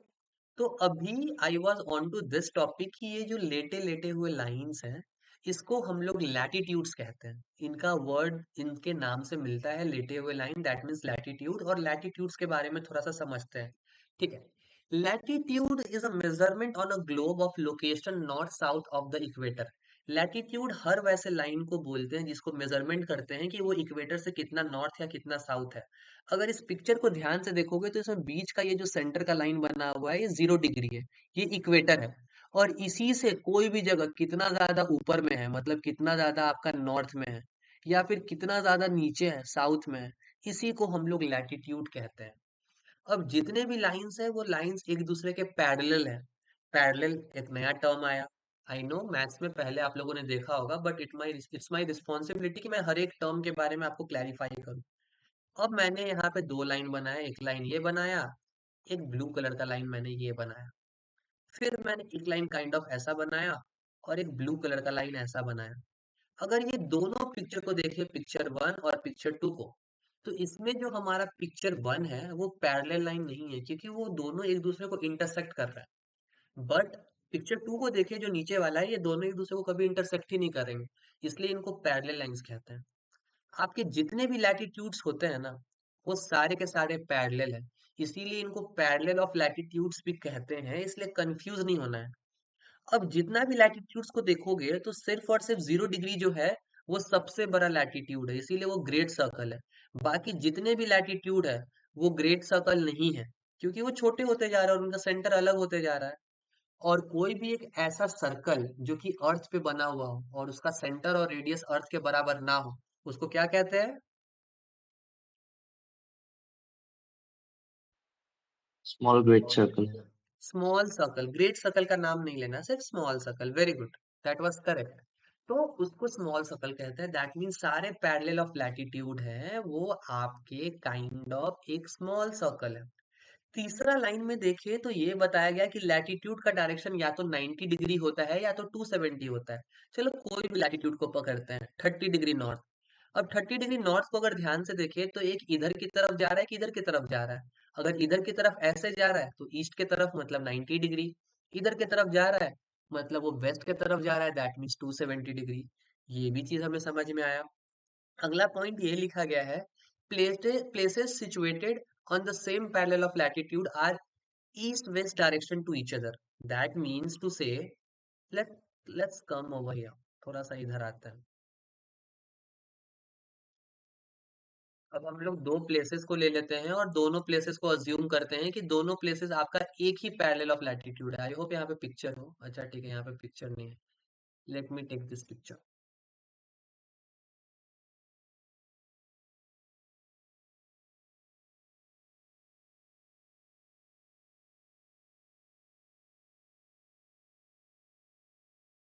ऑलराइट।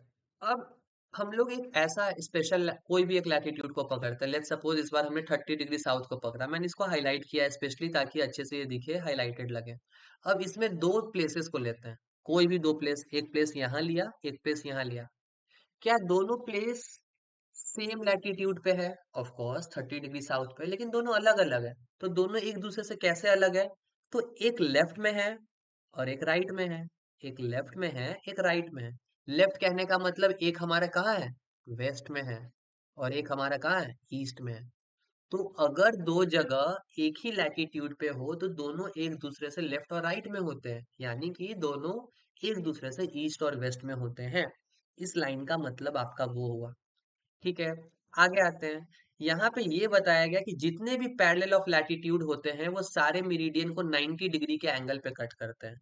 पिक्चर देखो और यहाँ पे गौर करते हैं। सारे पैरेलल ऑफ लैटिट्यूड को देखो, अगर ये मेरिडियन को कट कर रहे हैं कहीं भी तो ये 90 डिग्री के एंगल पे कट कर रहे हैं, जहां भी कट करें। ये भी एक आपका प्रॉपर्टी होता है। साथ ही साथ ये बताया गया कि अगर दो प्लेसेस, अगर आपका सेम पैरेलल ऑफ लैटिट्यूड पे है, लेट्स सपोज एक प्लेस ये है ए और एक प्लेस ये है बी, तो दोनों जगह पे क्या टाइम जो है, कॉमन टाइम जो कि यूटीसी है, वो सेम हो रहा होगा दोनों जगह पे या अलग अलग हो रहा होगा? बताओ। अभी हमने पढ़ा था, क्या हो रहा होगा? अलग अलग सर, डिफरेंट। यस, अभी हमने ये चीज पढ़ा था। तो ये भी इसमें एक लैटिट्यूड में हमारा पॉइंट जो है वो एड अप हो गया। साथ ही साथ सारे पैरेलल ऑफ लैटिट्यूड को हम लोग रम लाइन कहते हैं। अभी रम लाइन हम लोग ने पढ़ा नहीं है, इसलिए मैंने लेटर यहाँ लिखा है क्योंकि वो आने वाला है। तो माइंड में ये भी याद रखना है, जितने भी पैरेलल ऑफ लैटिट्यूड होते हैं वो आपके रम लाइन होते हैं। अभी रम लाइन जब आएगा तब अच्छे से समझ में आएगा। साथ ही साथ दो पैरेलल ऑफ लैटिट्यूड एक दूसरे से नॉर्थ साउथ होते हैं, अलग अलग। देखो, एक पैरेलल ऑफ लैटिट्यूड ये ऑरेंज कलर का मैंने अभी यहाँ पे बनाया, और एक और let me draw blue colour. Let's suppose देखिए ये लैटिट्यूड मैंने बनाया, एक 15 डिग्री साउथ वाला। अब दो पैरेलल ऑफ लैटिट्यूड है, एक है ये आपका पहला 45 डिग्री साउथ और एक ये है हमारा 15 डिग्री साउथ। दोनों एक दूसरे से कैसे अलग है? तो एक नीचे की ओर है, एक ऊपर की ओर है। ऊपर की ओर मतलब एक नॉर्थ के तरफ बढ़ रहे हैं तो मिल रहा है, और एक साउथ के तरफ बढ़ रहे हैं तो मिल रहा है। दो पैरेलल ऑफ लैटिट्यूड जो है वो एक दूसरे से नॉर्थ एंड साउथ सेपरेटेड होते हैं। That is also very simple. Example आपके पैरेलल ऑफ लैटिट्यूड का क्या हो गया? 80 degree north, 20 degree south, 50 degree south, 62 degree north. और जो मैक्सिमम वैल्यू होता है लैटिट्यूड का, that I am going to show you live. ध्यान से देखना यहाँ पे। हमारे पैरेलल ऑफ लैटिट्यूड को देखो, 10 डिग्री नॉर्थ दिख रहा होगा अभी। ऊपर गए 20 डिग्री नॉर्थ, नॉर्थ की तरफ बढ़ रहे हैं 30, 40, 50, 60, 70, 80 and the maximum one is 90 north. Same हमारा साउथ के लिए भी अगर नीचे आते हैं इक्वेटर के, तो इक्वेटर के नीचे हमें मिला अभी क्या? इक्वेटर के नीचे हमें सबसे पहले मिला 10 डिग्री साउथ, उसके बाद 20 degree south, 30 degree south, 40 degree and all the way up to our 90 degree south तक ये हमें नीचे जाएगा। सेम ये होता है हमारा maximum value for parallel of latitude. Latitude आसान है। सेम आते हैं ग्रेटिक्यूल्स में। ग्रेटिक्यूल्स क्या होता है? कुछ एक्स्ट्रा चीज नया नहीं सीखना है। अगर एक ग्लोब पे लैटिट्यूड बना दे, लॉन्गिट्यूड बना दे, प्राइम मेरिडियन, मेरिडियन, इक्वेटर सब बना दे, तो जो नक्शा बनता है ना, नक्शा कहने का मतलब जो मैप बनता है ये सारा नेटवर्क का, उसी को ग्रेटिक्यूल कहते हैं। As simple as that. Graticule में कुछ एक्स्ट्रा हमें नहीं सीखना होता है। ग्रेटिक्यूल दैट मीन्स एक नेटवर्क जो कि आपका बना है कैसे, नेटवर्क आपका बना है मेरिडियन से, प्राइम मेरिडियन से, इक्वेटर से, सबको बस बना दो, उसको हम लोग मेरिडियन कहेंगे। चलो let's take a 5 minute break, will sharp resume at 6:30। Just 5 minute का ब्रेक है, पानी वानी पी लो, will be connecting at 6:30 only after 5 minute, so please be back, ठीक है। Okay, sir.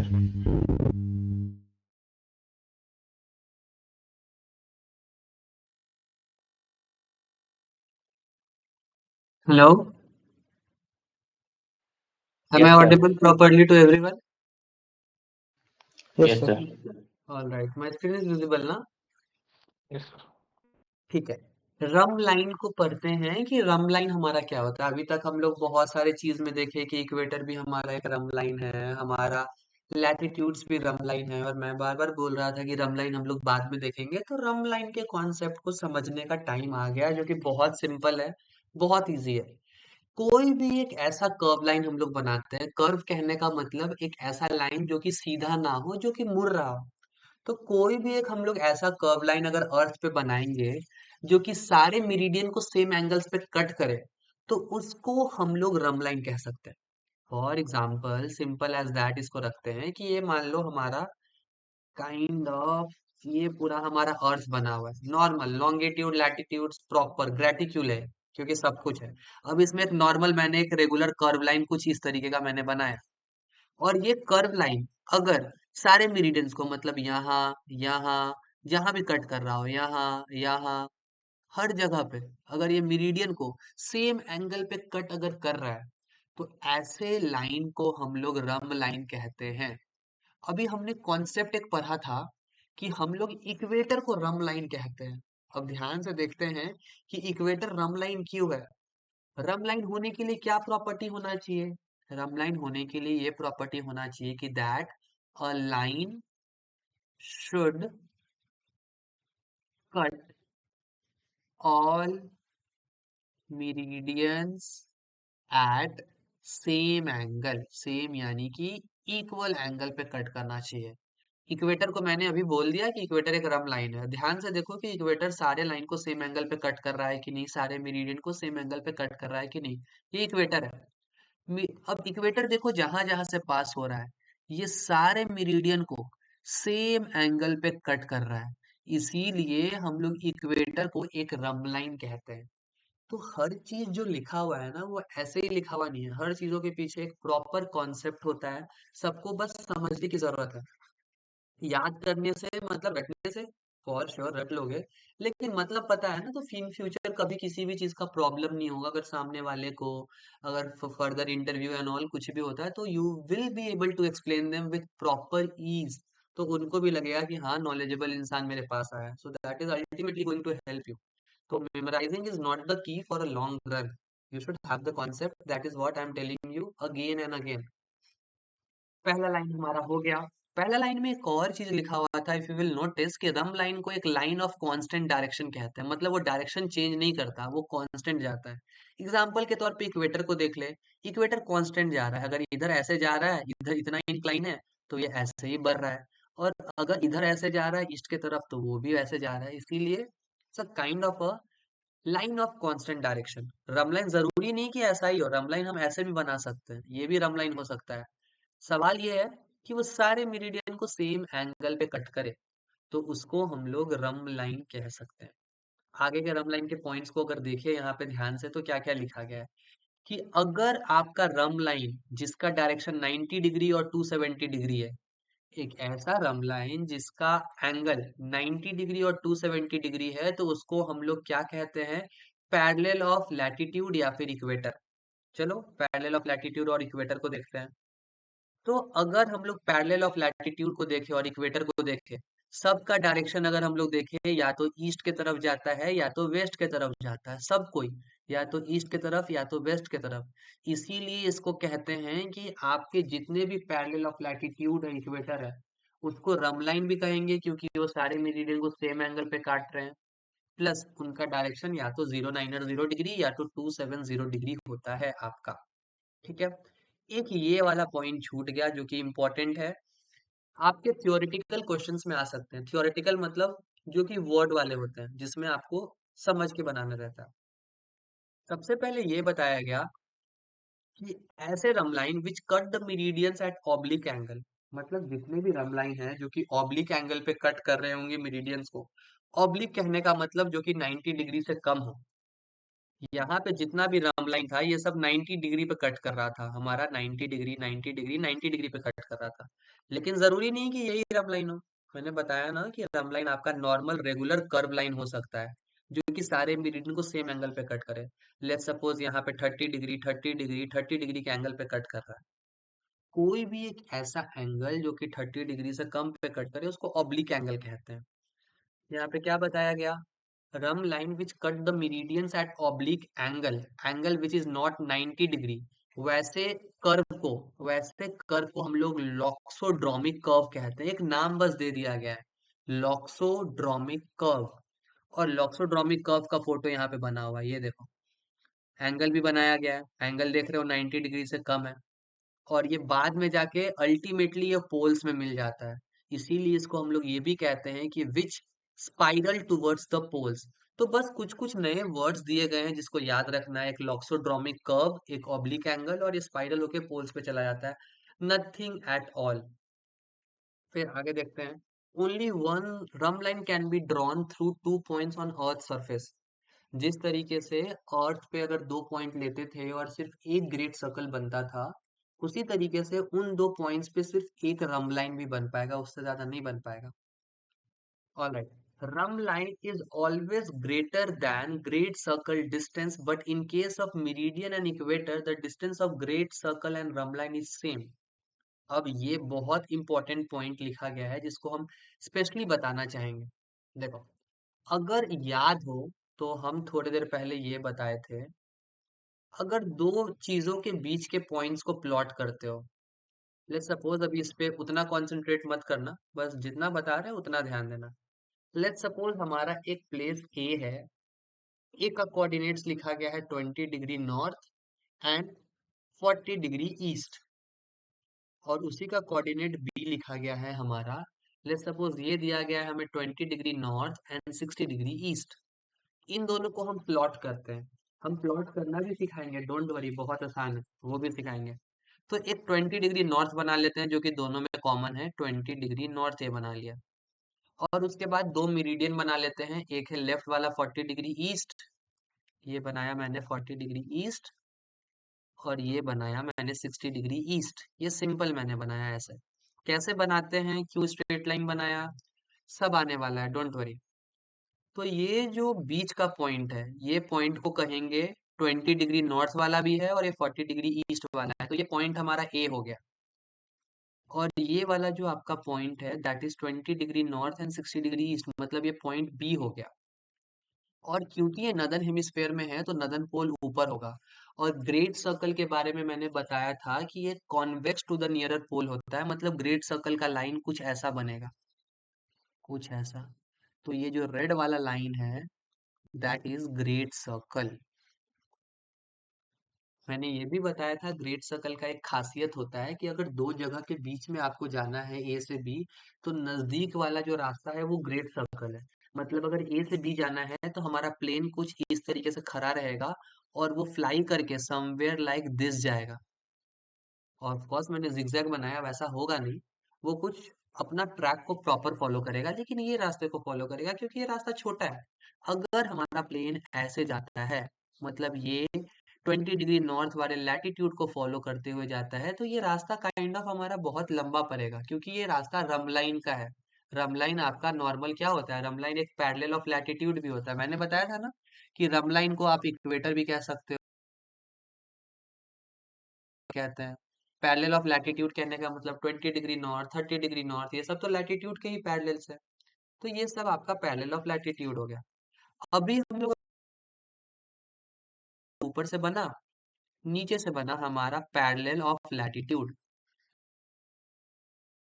वाला रास्ता लेंगे या पैरेलल ऑफ लैटिट्यूड वाला। Answer is simple, you have to take great circle वाला रास्ता, क्योंकि वो जो है आपको शॉर्टेस्ट वे देता है। यही अभी हम पिक्चर बना के थोड़ा सा एक्सप्लेन करने का कोशिश किए हैं। तो इट इज सेड दैट कि रम लाइन जो होता है वो हमेशा आपका, रम लाइन से अगर ट्रैवल करोगे तो उसकी दूरी हमेशा ग्रेट सर्कल के डिस्टेंस से ज्यादा होती है हमेशा।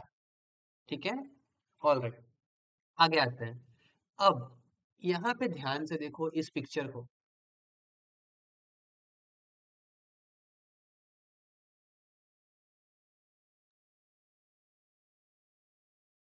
ये पिक्चर को ध्यान, ये हाँ, ये पिक्चर को ध्यान से देखो, इधर वाला, जिसको हम अलग से बता रहे हैं।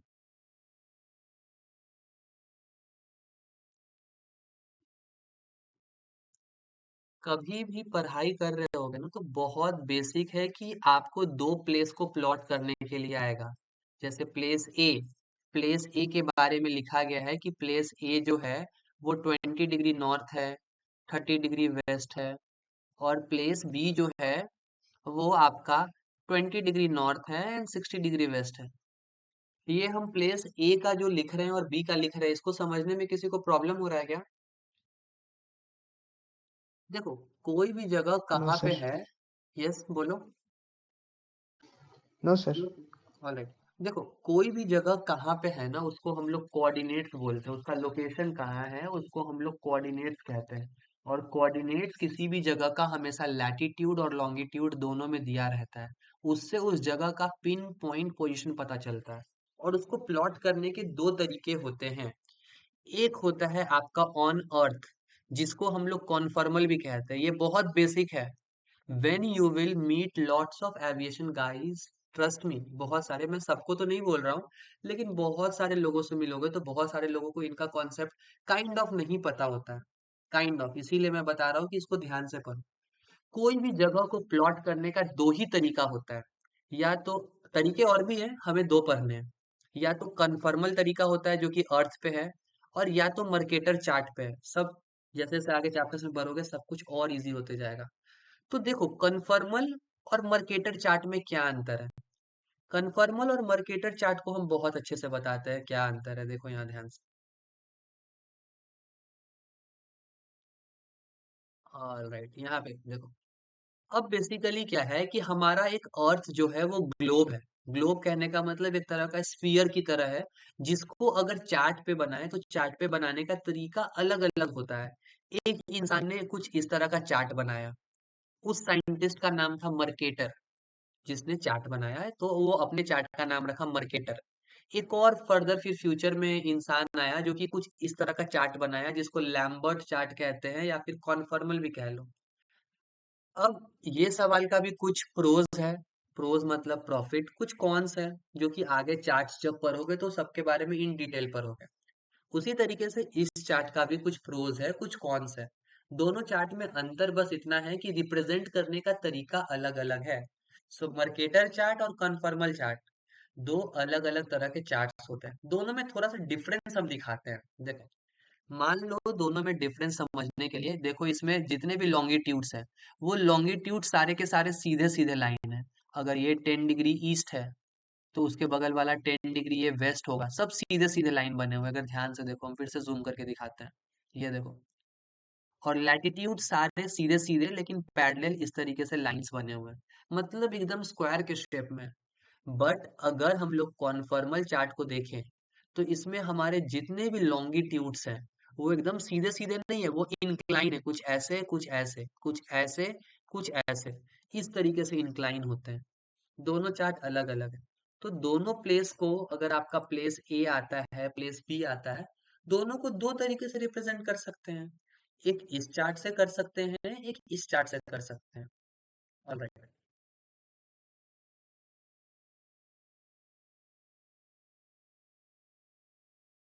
तो ध्यान से समझना, कभी भी डाउट हो, don't mind asking me again and again, don't worry. अब चलो, एक चीज को अभी हम दिखा रहे होंगे, ध्यान से देखना। Just a second.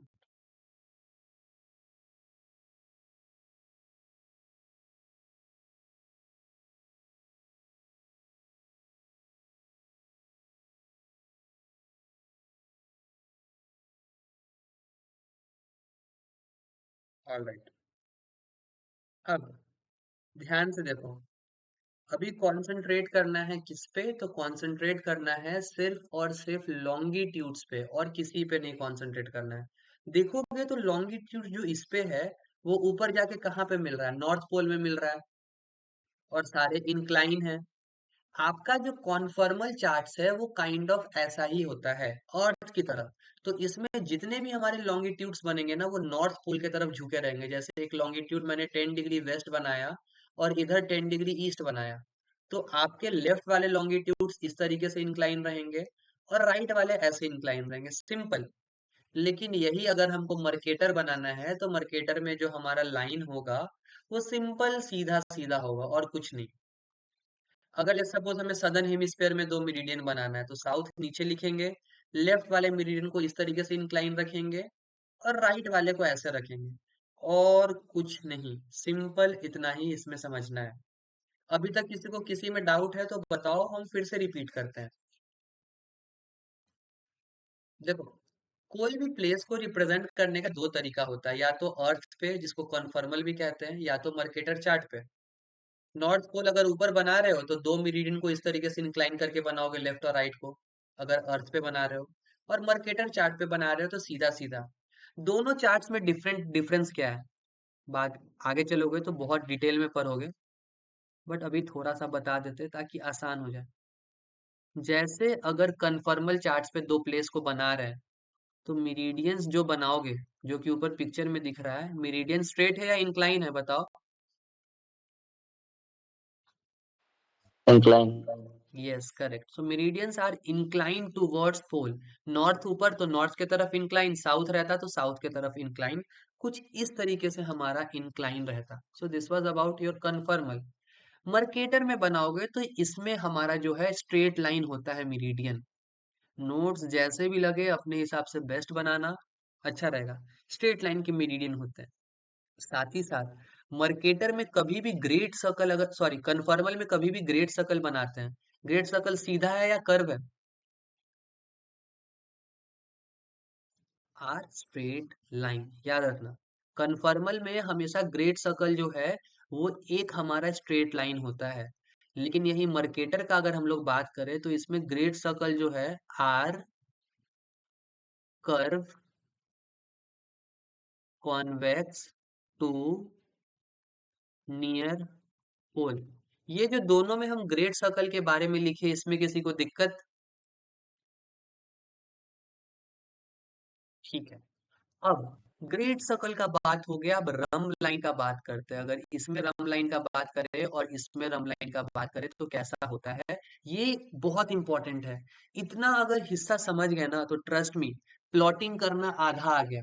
आधा मतलब 90% आ गया, आधा भी नहीं कहेंगे। जो हमारा मर्केटर चार्ट होता है उसमें रम लाइन जो होता है हमेशा हमारा स्ट्रेट होता है, याद रखना। कभी भी अगर हम बोलेंगे कि रम लाइन बनाओ हमारा मर्केटर चार्ट में, तो रम लाइन को कुछ इस तरीके से सीधा ऐसे बनाओगे, या तो ऐसे सीधा बनाओगे, या तो ऐसे सीधा बनाओगे, या तो ऐसे सीधा बनाओगे, लेकिन कर्व कभी नहीं बनाओगे।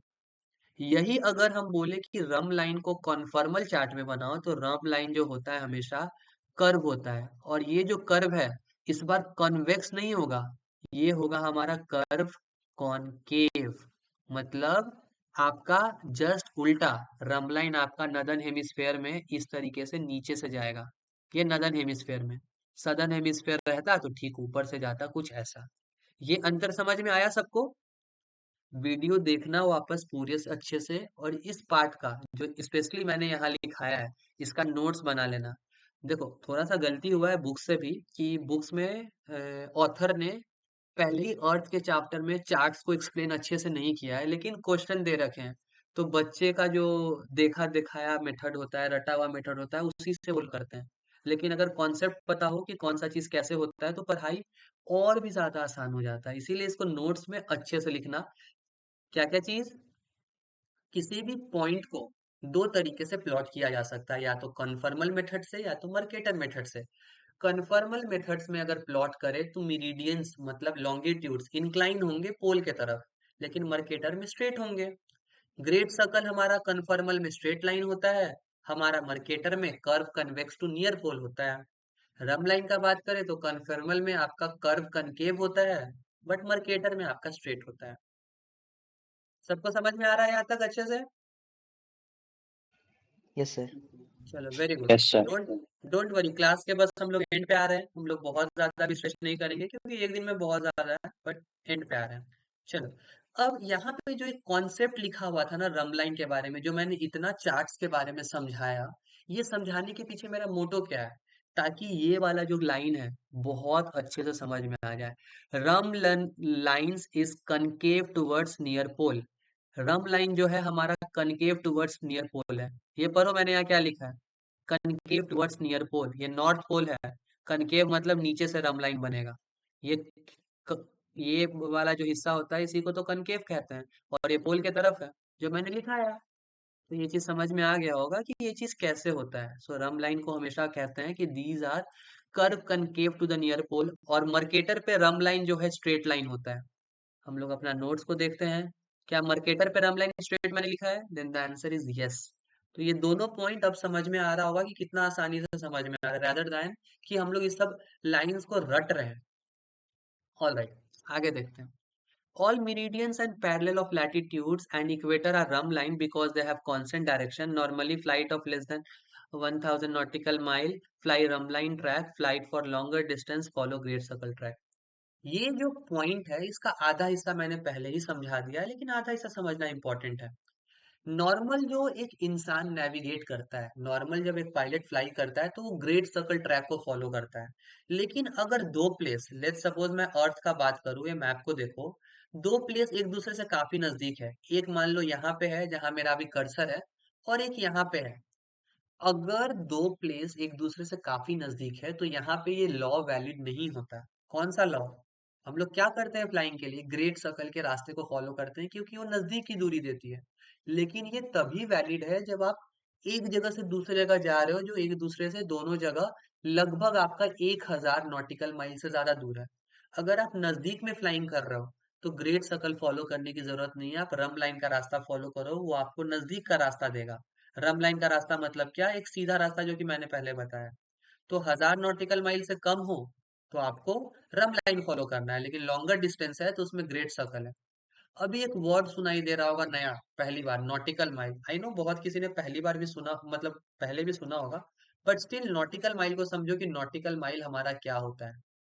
एविएशन में जनरली इसी यूनिट को यूज करता हुआ देख रहे होगे जब भी कुछ चीज पढ़ रहे होगे, नॉटिकल माइल। जिस तरीके से हम लोग कहते हैं ना 1 किलोग्राम में 1000 ग्राम होता है, 1 मीटर में 100 सेंटीमीटर में होता है, 1 फीट में आपका 30.48 सेंटीमीटर होता है। नेविगेशन में हर तरह का कन्वर्जन यूनिट करना है हमें। सब चीज काफी आसान है, याद हो जाएगा, हर स्टूडेंट से याद होता है, डोंट वरी। और बाकी के लिए हमारे पास कैलकुलेटर है सॉल्व करने के लिए।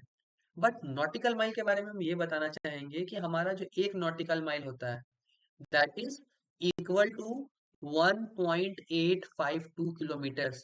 ये value throughout your life नहीं भूलना है, since you want to become a pilot. ये नॉटिकल माइल सबसे छोटा बिल्डिंग ब्लॉक है आपके करियर का। तो ये सब चीज बिल्कुल नहीं भूलना चाहिए, कभी भी नहीं भूलना चाहिए, बहुत सिंपल चीज है। हर जगह नॉटिकल माइल यूज होता हुआ देखोगे। 1 nautical mile is equal to how much, then 1 nautical mile is equal to 1.852 kilometres. ये याद रहना चाहिए, ठीक है। आगे आते हैं। यहाँ पे ये बोला गया कि रम लाइन जो है वो हमेशा स्पाइरल हो जाता है पोल्स के तरफ। देखो रम लाइन जो है वो स्पाइरल होके पोल पे चला जाता है, unless its direction is true east west north और साउथ। रम लाइन जितने भी होंगे ना वो कर्व होके पोल के तरफ जाएंगे। लेकिन अगर एक ऐसा रम लाइन जिसका डायरेक्शन ईस्ट और वेस्ट के तरफ है वो कभी पोल के तरफ नहीं जाता है। जो कि हम लोग देखे थे इक्वेटर का केस, पैरेलल ऑफ लैटिट्यूड का केस, वो सब भी हमारा रम लाइन है, लेकिन वो सब काइंड ऑफ पोल में नहीं जाता है। इसीलिए इसीलिए रम लाइन का कुछ कुछ अलग नाम रखा गया है, इक्वी एंगुलर स्पाइरल, क्योंकि एक स्पाइरल लाइन है, सबको इक्वल एंगल में कट करता है, तो इक्वी एंगुलर स्पाइरल। लॉक्सोड्रोम, लॉक्सोड्रोमिक कर्व और मर्केटर, ये सब हम लोग पहले देख चुके हैं, बस एक टर्म है, बस याद कर लो इसमें कि सिमिलर एंगल पे काटता है।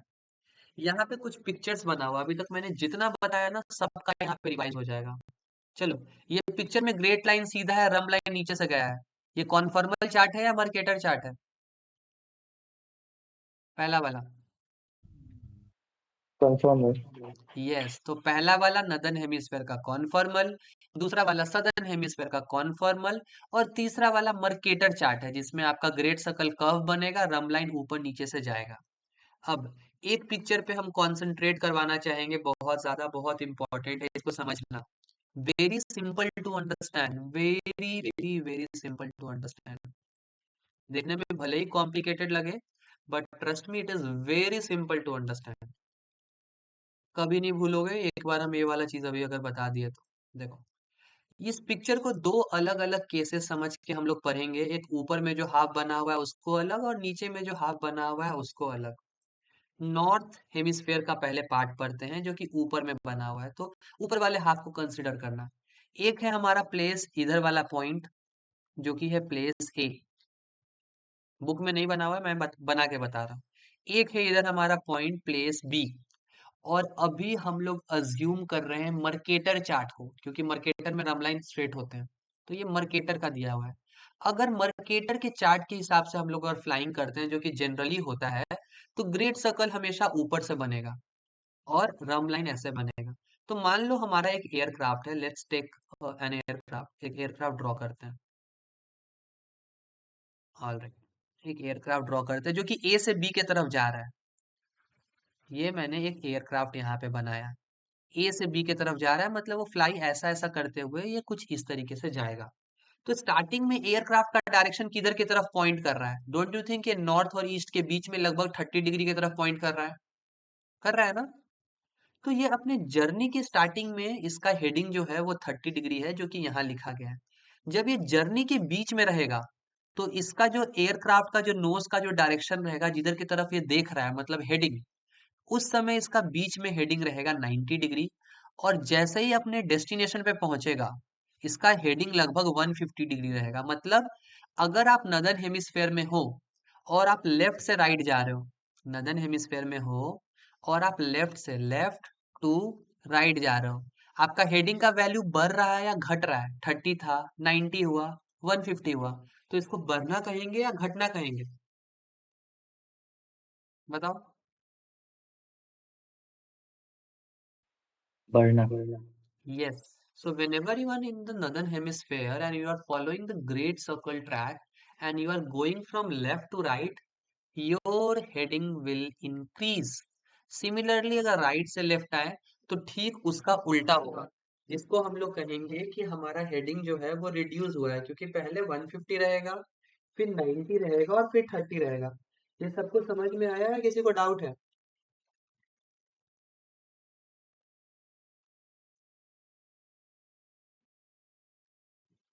Alright. आ ये गया न- सर। ठीक है। तो ये नदर्न हेमिस्फेयर का केस हुआ, लेकिन अगर नॉर्मली अगर कोई एक एयरक्राफ्ट है जो कि रम लाइन ट्रैक को फॉलो कर रहा है कुछ इस तरीके से, तो एक तरफ से अगर वो जाएगा तो उसका हेडिंग हमारा 90 डिग्री होगा, and same goes for the your returning, return की तरफ आएगा तो ये 270 होगा, एज सिंपल एज दैट।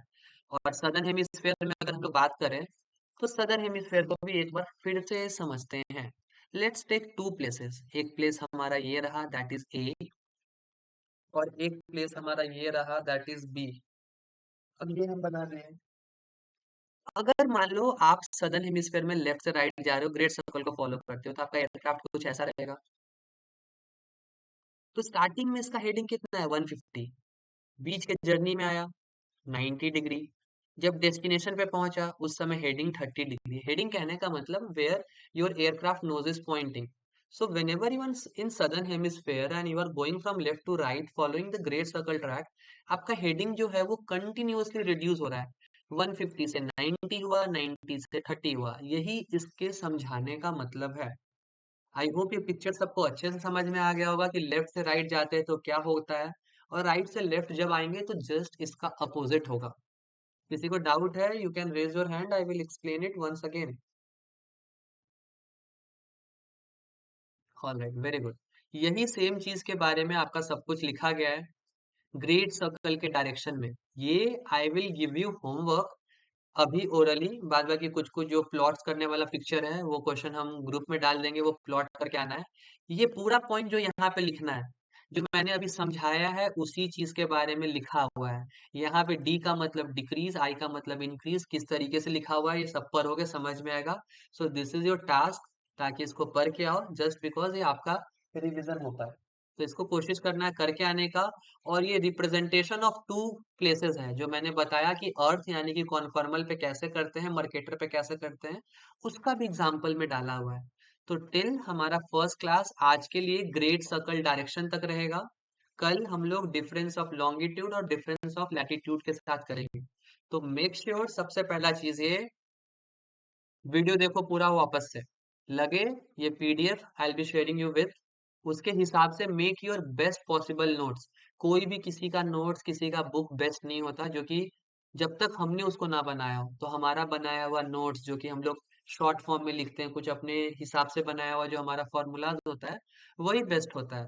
तो कोशिश करना है कि नोट्स बनाना है, वीडियो का यूटिलाइज करो अच्छे से, बुक है, मटेरियल है, क्वेश्चन जो देंगे वो हर दिन सॉल्व हो जाना चाहिए। डोंट वरी, बहुत ज्यादा क्वेश्चन हम नहीं देने वाले। तो इसीलिए टाइम टू टाइम क्वेश्चन को करते रहना, क्योंकि नेविगेशन वास्ट है। पहले का चीज जब छूटते चला जाएगा तो बाद में क्या होगा कि चीजें एक साथ में बहुत बल्कड अप हो जाएगा, बहुत सारी चीजें रहेंगी करने के लिए, जो कि करना पॉसिबल नहीं है। सो ट्रैक पे अगर बने रहना है तो मेक श्योर कि उस ट्रैक को फॉलो करते रहे। आज जो क्वेश्चंस दे रहे हैं, जो चीज बोले पढ़ने के लिए, उसको पढ़ के आओ। ये हमारा वीक 1 का स्केड्यूल है, जिसमें हम लोग टोटल 2 चैप्टर्स को खत्म कर रहे होंगे। ये स्केड्यूल भी I will be sharing you on the group. इसको भी देखना, समझ में आएगा कि हर दिन का क्लास किस तरीके से चलने वाला है। टोटल 6 days अ वीक होगा, और 7 days that is Sunday, that is going to be week off. So आज के क्लास को यहीं पे एंड करते हैं। अगर कोई डाउट्स कुछ भी आता है किसी टॉपिक पे, ग्रुप में do drop your text, do drop the photo, what ever you find in the book, जो कि आपके लिए प्रॉब्लमेटिक लग रहा है, डाउट्स लग रहा है, feel free to ask any time. ठीक है।